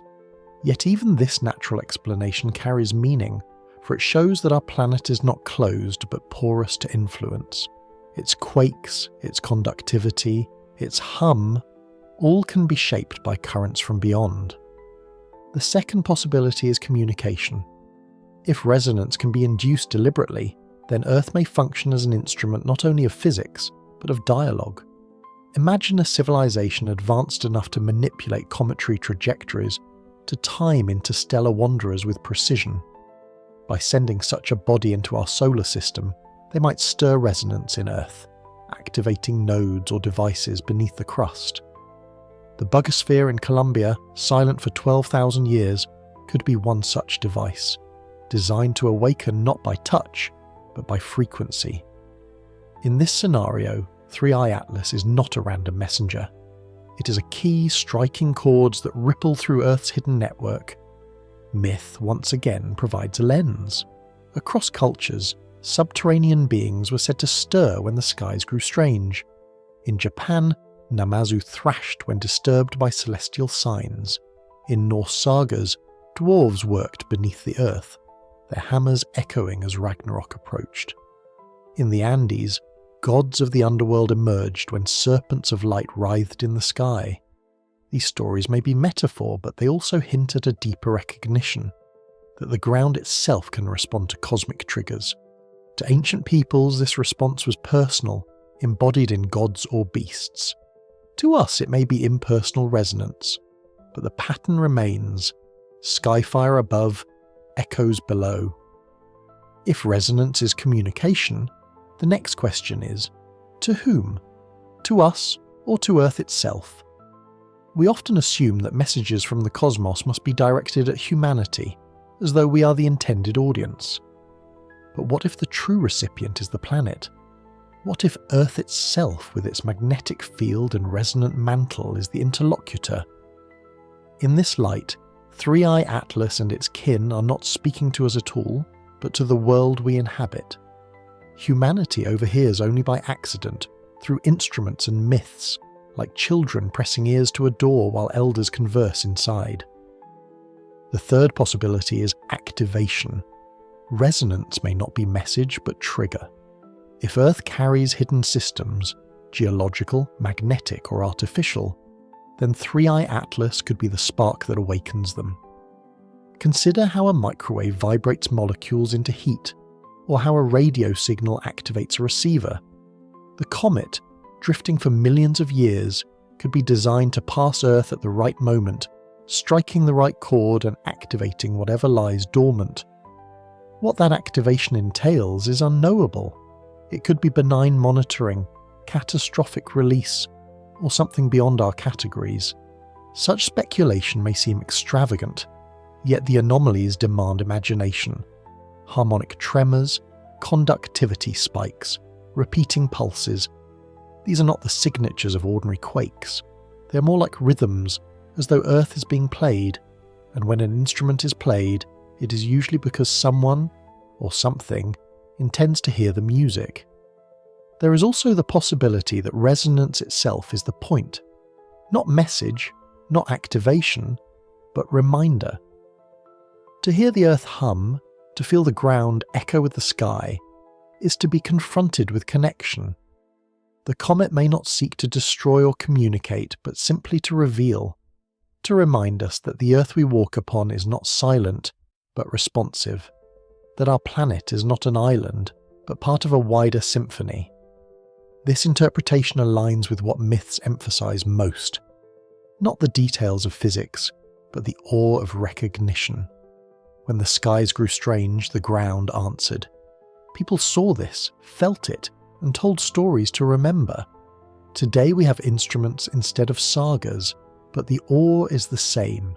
To witness resonance is to glimpse the unity of forces we normally treat as separate. It unsettles because it dissolves boundaries, ski and soil, comet and crust, cosmos and earth. The implications are profound. If resonance is real, then the reset may not be about collision or catastrophe, but about revelation. What collapses is not only infrastructure but worldview. We thought of Earth as separate. Resonance shows it as part of a larger system. We thought of quakes as isolated tectonics. Resonance reveals them as chords struck by currents beyond. We thought of myths as fables. Resonance makes them archives. Yet revelation alone does not spare us from consequence. Resonance can be destructive. If harmonics align with fault zones, quakes may multiply. If conductivity shifts, grids may fail. If mantle tremors awaken magma, eruptions may follow. Awareness does not erase danger, but it reframes it. Instead of meaningless chaos, resonance offers pattern. And pattern, however unsettling, allows memory, preparation, and reflection. Pause again and imagine Earth as an instrument. For billions of years it has hummed, struck by tides, winds, impacts. But now, under the influence of Three-Eye Atlas, its song grows louder, stranger. We, with our instruments and myths, hear it faintly. Perhaps others, whoever sent the message, if message it is, hear it more clearly. Whether activation, communication, or reminder, the fact remains. Earth is participating, and participation changes everything. The purpose of resonance then may not be ours to decide, but its meaning is. To see Earth hum with skyfire is to realize that cycles are not random, that resets are not only endings, and that silence itself may be deliberate. The subterranean echoes are not noise, they are testimony. They remind us that we live not on a mute planet, but on one capable of answering when the cosmos speaks. In that reminder lies choice.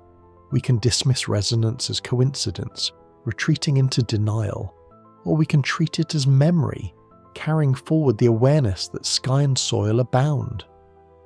The former offers comfort, but also blindness. The latter offers unease, but also resilience. For to recognize connection is to prepare, not for a single disaster, but for cycles that will always return. And perhaps that is the truest implication of all, that Three-Eye Atlas is not herald of doom or salvation, but herald of recognition. It does not force collapse or renewal. It simply reveals the threads between cosmos and Earth. How we respond, with fear, with denial, with reflection, is what determines whether the reset becomes erasure or transformation. When quakes rumble without epicenters, when tremors repeat with machine-like precision, when instruments register anomalies no theory can explain, the public is usually the last to know. Data flows upward first. Seismographs feed universities, observatories report to agencies, satellites transmit to control centers. There, the information is sorted, filtered, and, too often, delayed. What emerges into the light is less a full account than a curated narrative. In this way, secrecy is not conspiracy alone, but strategy. Silence becomes a tool for control. Throughout history, institutions have met cosmic or geological anomalies with caution, sometimes outright suppression. Ancient Chinese astronomers, for example, served the imperial court directly. Records of comets, eclipses, and dragons of fire were kept secret until the emperor decreed their release. The reasoning was simple.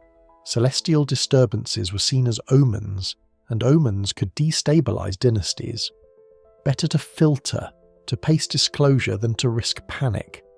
A similar impulse guides institutions now, though the language is modernized.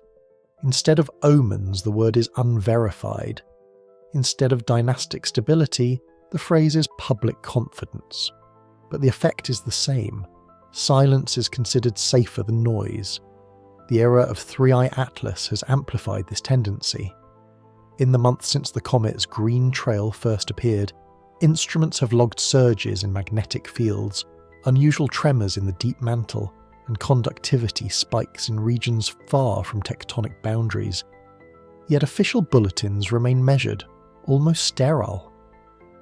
Transient anomalies, they say. No cause for alarm. The fuller data circulates only in academic preprints, leaked graphs, or the whispers of researchers who know more than they can publish. For every chart made public, a dozen more remain locked behind institutional gates. Secrecy, of course, can serve legitimate ends. Releasing raw data without interpretation risks misreading.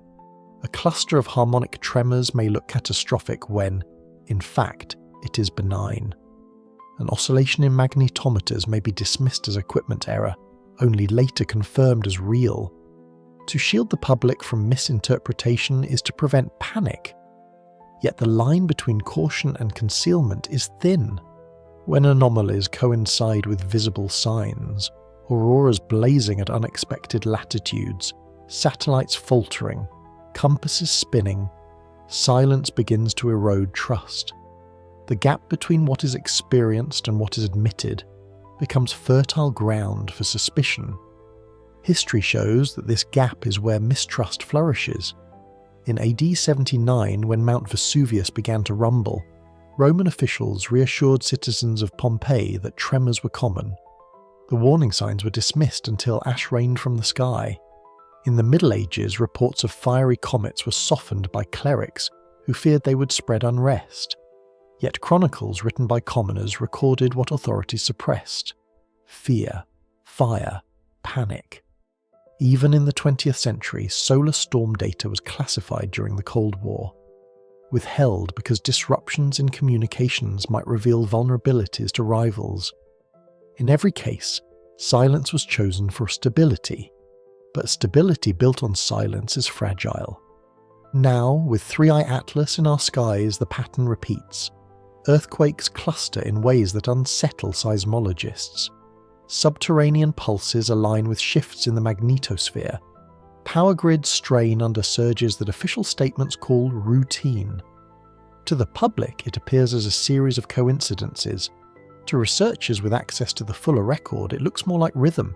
Yet to acknowledge rhythm would be to admit influence. And influence raises questions no one is prepared to answer. Consider what would happen if an agency publicly declared that Earth appears to be resonating with a passing comet.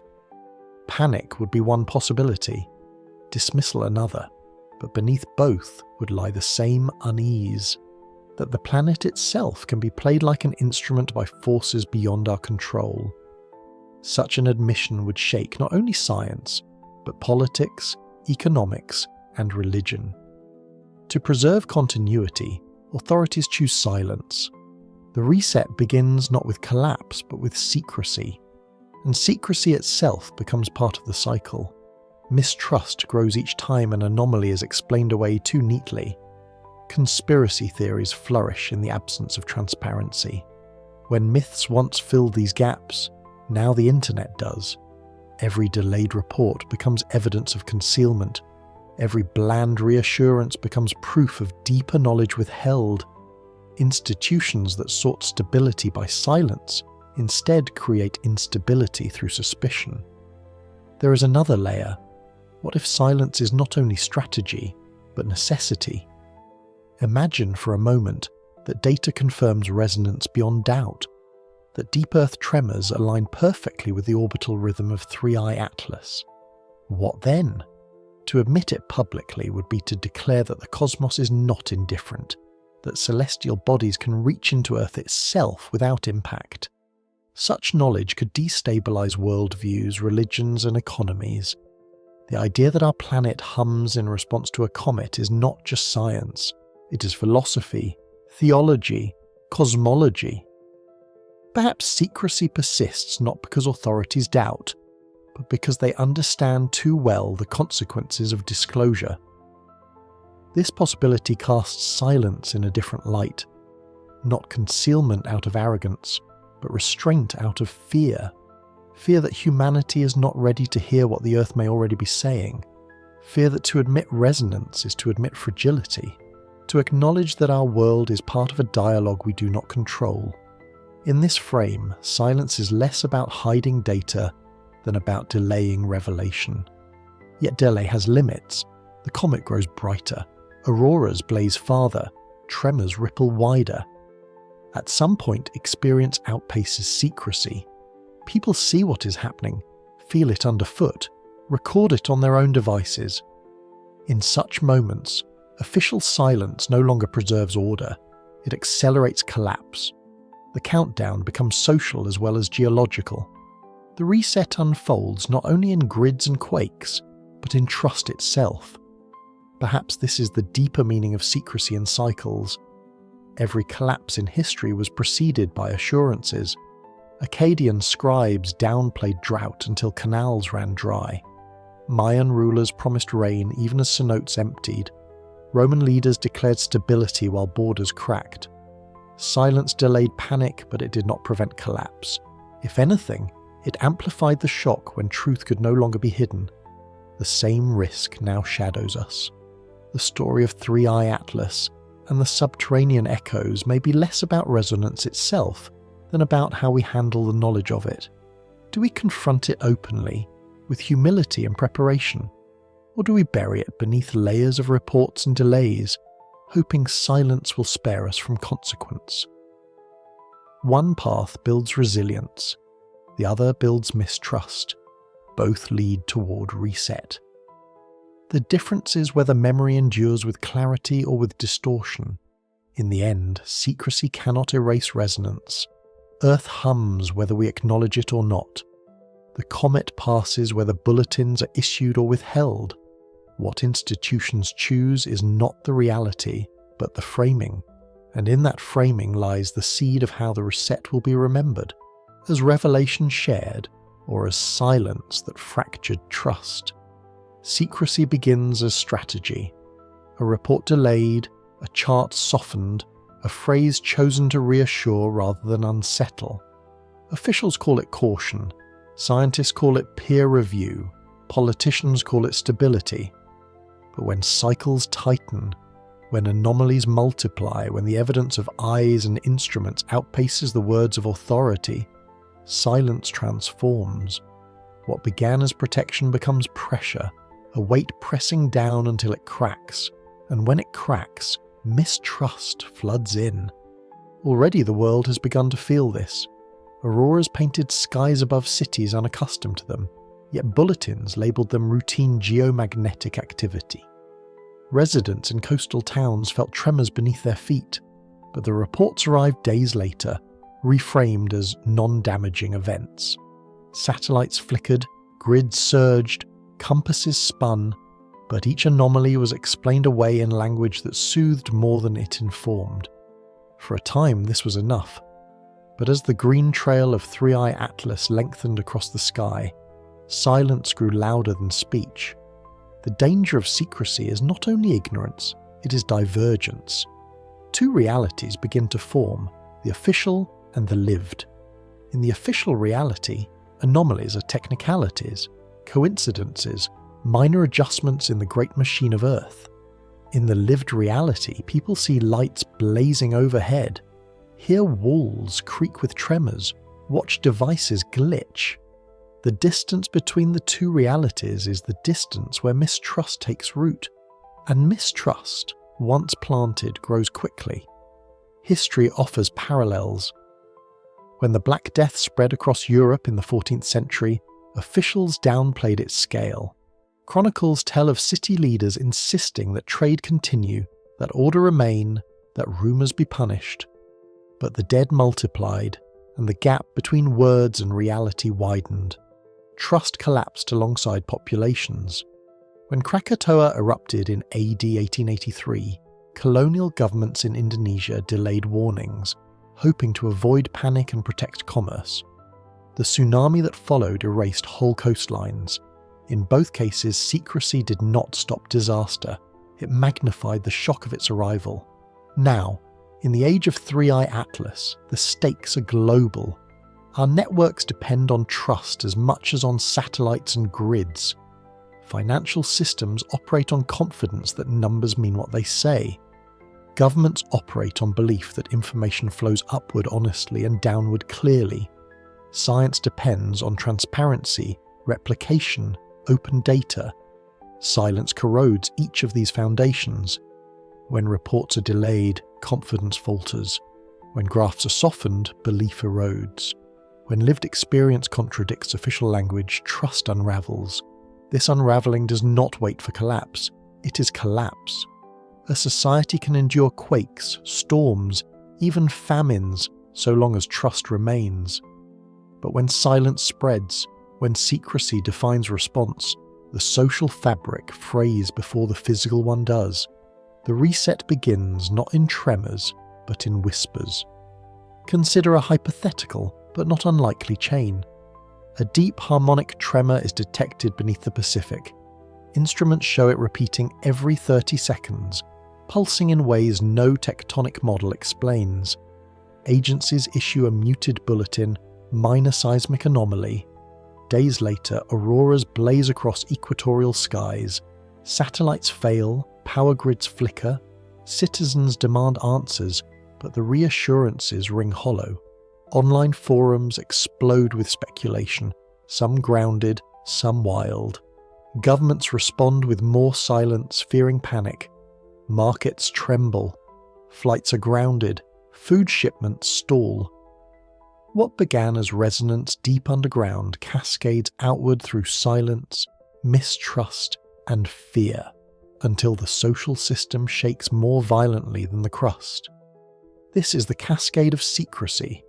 Physical anomalies compound with human interpretation, amplified by silence, distorted by rumour, multiplied by mistrust.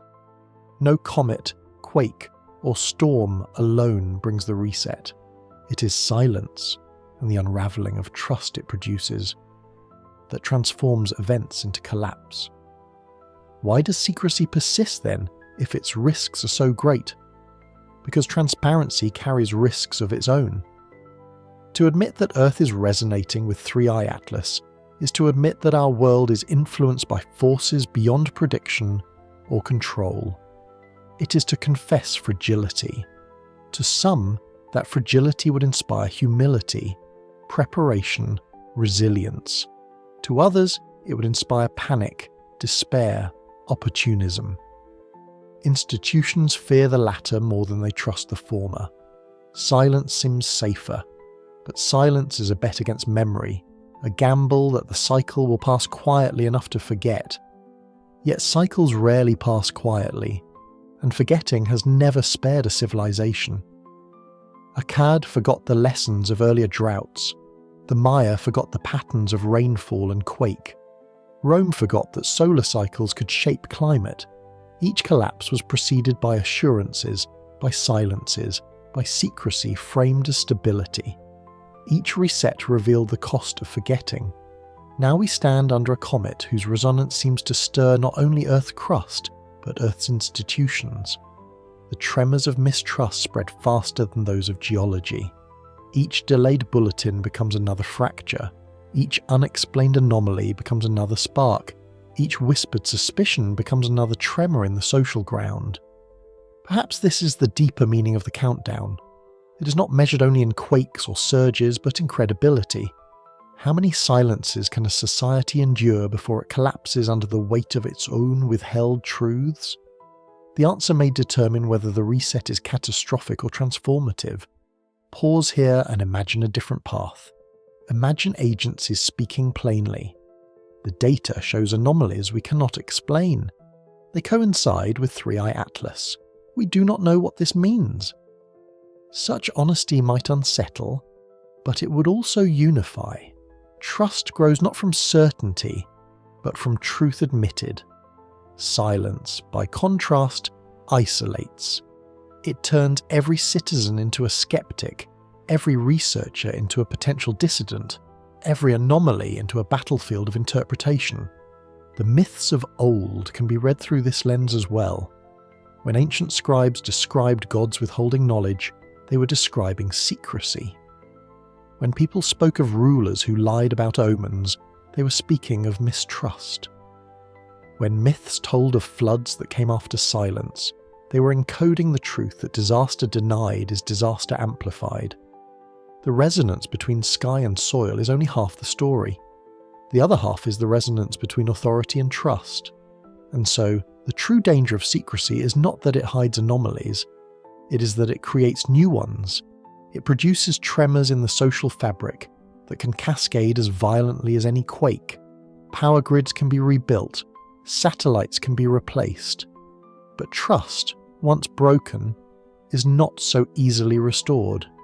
The reset becomes inevitable not when the earth shakes, but when people stop believing what they are told about it. This is why the silence around Three-Eye Atlas matters so deeply. It is not only a question of science, it is a question of survival. A society that cannot tell its members the truth cannot withstand the convergences of sky and soil. It will fracture under its own secrecy before the cosmos finishes the work. Perhaps the architects of the bug sphere, if indeed it was designed, understood this. Perhaps its endurance was not only a technological marvel, but a message that silence must not be permanent, that memory must be carried openly, that truth is survival. Whether they were human or other, their artifact speaks by existing, by refusing to disappear into secrecy. It reminds us that to endure is to inscribe, not to conceal. The comet glows, the earth hums, the tremors multiply. Silence remains the strategy of institutions, but beneath that silence, mistrust grows louder than any official report. The reset may not wait for impact or eruption. It may already be unfolding in the collapse of narratives, in the fracture of trust, in the realization that silence is not safety, but strategy, and strategy that cannot last. The countdown continues, not only in quakes and storms, but in words unsaid. The question is whether we will choose to let secrecy guide us into fracture, or whether we will break the silence ourselves, admitting fragility, embracing memory, and preparing for renewal. For in the end, cycles are not only geological, they are also cultural. Civilizations fall not just because the earth shakes, but because silence erodes their foundations before the ground does. If secrecy is fragile, memory is enduring. Institutions can delay reports, soften language, or bury anomalies, but the earth remembers, myths remember, archives remember, even silence remembers, for what is not said echoes as loudly as what is. The Three-Eye Atlas effect, unsettling as it is, may remind us less of fragility than of continuity, of how memory carries forward even when civilizations do not. The Earth itself is the oldest archivist. Its strata hold records of every cycle, every reset. Ash layers tell of eruptions that blackened skies.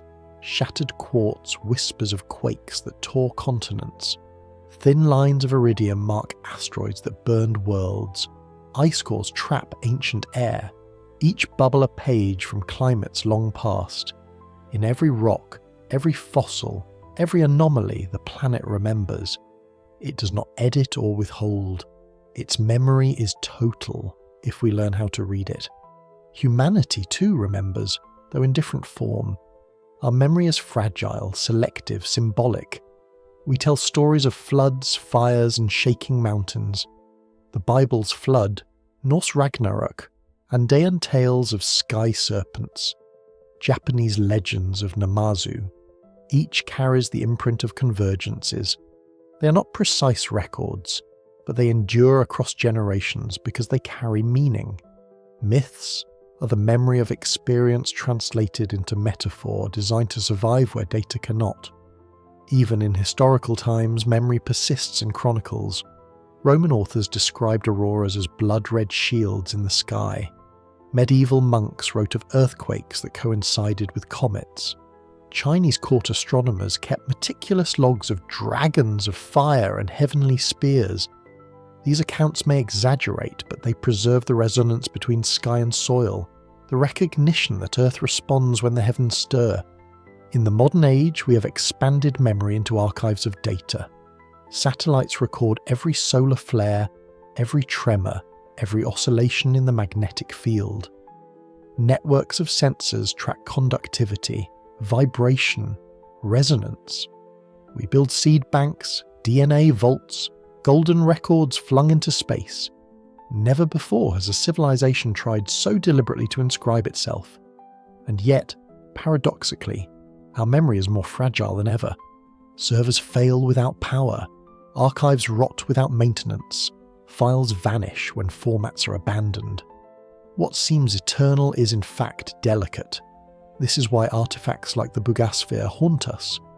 If it is real, if it truly endured 12,000 years in silence, then it has achieved what we have not: permanence. It survived quakes, floods, fires, and wars. Its makers, whoever they were, understood that survival is not only about living through a reset, but about leaving something for those who come after. The sphere is not only an object, it is a message. Memory can be designed to endure. What will we leave? Our skyscrapers will crumble in centuries. Our satellites will fall in decades. Our digital archives will vanish in the first blackout that lasts too long. Perhaps fragments will persist. A carved stone, a polymer fossil, a vault of seeds sealed in permafrost. But will they speak clearly? Will they tell the story of a civilization that knew cycles, that recognized resonance, that understood the fragility of trust? Or will they confuse, leaving only fragments to be misread as myth, as we misread those of the past? Perhaps the deepest survival is not biological but archival. To endure as a species is uncertain. To endure as memory is possible. Myths have done it. Fossils have done it. Artifacts can do it. The question is whether we will choose to. Pause and imagine survivors after a reset. Cities silent, grids dark, satellites fallen. They live by rivers and forests, with tools simple and stories vivid. At night, they tell of the time when the skies glowed green and red, when the ground shook with pulses, when the comet passed overhead. They carve symbols to remember, sing chants to preserve, inscribe warnings in whatever medium remains. Generations later, their descendants inherit not the technology, but the memory. And that memory shapes how they rebuild. This is how cycles turn. Collapse is real, but so is renewal. Memory is the bridge between them. It does not preserve everything. It preserves enough. Enough to warn, enough to guide, enough to inspire. Even when distorted, memory carries the rhythm of cycles across the abyss of collapse. That rhythm is visible in the myths we hold now. Atlantis, Zep Tepi, the fifth sun, Fimbulwinter. Each recalls a cycle. Each encodes fragments of resets. Whether fact or fiction, they endure because they carry truth in form, if not in detail. That worlds end, but not completely. That beginnings follow endings. That survival is not absolute, but partial, carried by memory. The three-eye atlas effect may join these myths. 1,000 years from now, people may not remember satellites or seismographs, but they may tell of a comet that stirred the earth, a green serpent in the sky, a hum beneath their feet. They may not know the data, but they will remember the awe. And awe, too, is a kind of memory, a seed that survives when precision is lost. What makes our moment different is that we are the first to see both myth and data, both memory and measurement. We can read the sagas of auroras and quakes while also analysing isotopes in ice. We can recognise that myths were not fantasies, but memories in metaphor. This dual awareness is our opportunity. If we act on it, we can craft memory more deliberately. We can decide what endures instead of leaving it to accident. The responsibility, then, is not only to survive, but to inscribe. To leave behind memory that will carry across cycles, as myths and artifacts have before. To build for endurance, not convenience. To craft archives not only of data, but of meaning. Stories that warn, inspire, and guide. for it is meaning, not precision, that survives when systems collapse. This is perhaps the deeper message of resonance. The comet stirs the Earth not only to remind us of fragility, but to remind us of continuity. Sky and soil answer each other, and we overhear. The echo is unsettling, but also clarifying. Cycles are not the end of meaning, but its renewal. We are temporary, but memory is not. If we choose to carry it forward, the reset is not erasure, but transformation. So the silence after the tremors is not empty. It is invitation. Invitation to reflect, to remember, to inscribe. The countdown is not only to collapse, but to awareness. And awareness, when preserved, is survival. Reflection is the last gift of the reset. Disasters shake cities, quakes topple monuments, storms erase coastlines, but reflection endures.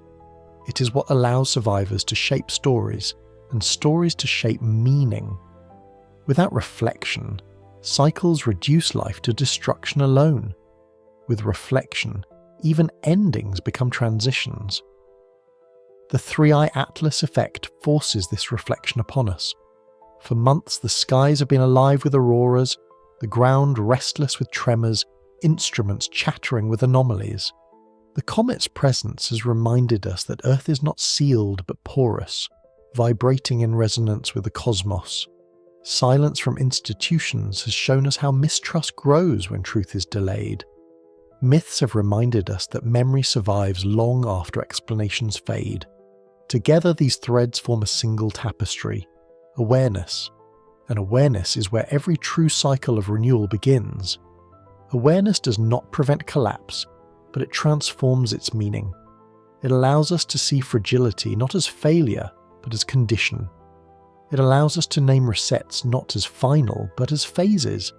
It reframes the comet's presence, not as omen of doom, but as invitation to humility. The reset may already be unfolding in quiet ways, not in fireballs or world-ending quakes, but in the erosion of trust, in systems that strain under surges, in the unease of realizing how temporary permanence really is.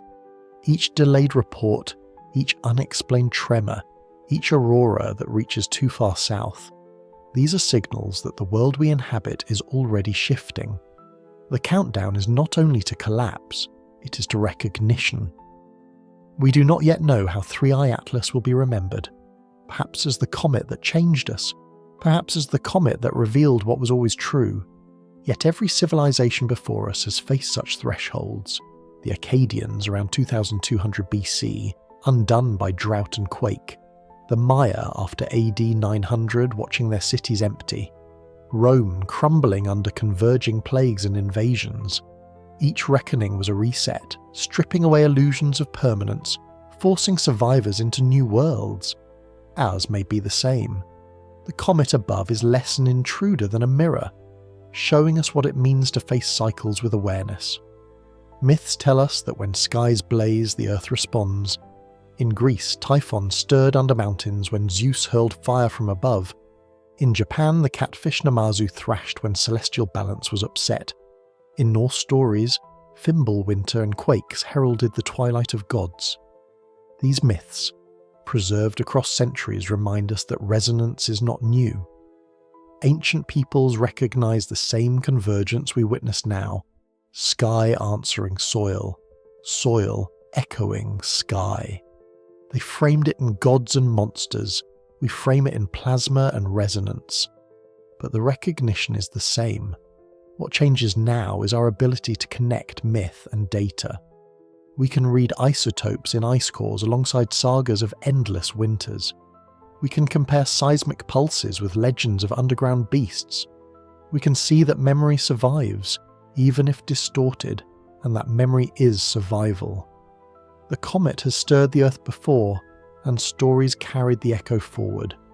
The same will happen again. The only question is how we will inscribe it this time, as silence or as awareness. Secrecy, as we have seen, cannot carry memory. It corrodes trust, fractures communities, leaves only suspicion. But reflection can. It allows us to acknowledge fragility openly, to see resets not as shame but as structure. If institutions cannot speak, then individuals must. If data is delayed, stories must fill the gap. For silence may protect in the moment, but only memory preserves across cycles. Perhaps that is the hidden purpose of 3i Atlas. Not to destroy, not to save, but to provoke memory. To awaken awareness that will carry beyond its passing. To remind us that cycles are not random, that resonance is not noise, that survival is measured in what we choose to remember. The comet may blaze for months, then fade into darkness, but the story it inscribes, sky-stirring soil, soil echoing sky, will outlast it. Pause and picture a survivor in the future, centuries from now. Cities fallen silent, satellites long gone. They sit by a fire and tell of a green serpent that once lit the sky, of tremors that shook the ground beneath, of silence from those in power. They do not know of plasma tails or conductivity spikes. They know only awe and unease. Yet in their story, memory endures, and that memory guides them, just as our myths guide us now. This is how cycles carry meaning forward, not through precision, which decays, but through reflection, which survives. Reflection turns events into lessons, lessons into myths, myths into continuity. To stand at the threshold of reset, then, is to decide how we will be remembered. Not whether we endured, but what awareness we carried. And so the countdown is not to disaster, but to realization. Not to fire, but to understanding. Not to silence, but to the moment we choose to inscribe meaning. The 3i Atlas effect is not just about resonance beneath the earth. It is about resonance within us, awakening awareness that permanence is illusion, and that survival is more than biology. Survival is memory. The comet will pass, the auroras will fade, the tremors will quiet though never cease. What remains will be memory, etched into culture, into myth, into history. That memory is our choice. It can be silence, corrosive and suspicious, or it can be awareness, open and enduring. That is the decision before us now, as the countdown continues. Perhaps that is the true meaning of this moment, that resets are less about destruction than about clarity, less about endings than about thresholds, less about comets than about what they awaken in those who watch them. The sky spoke, the earth answered, and we, caught in the middle, must decide what to carry forward.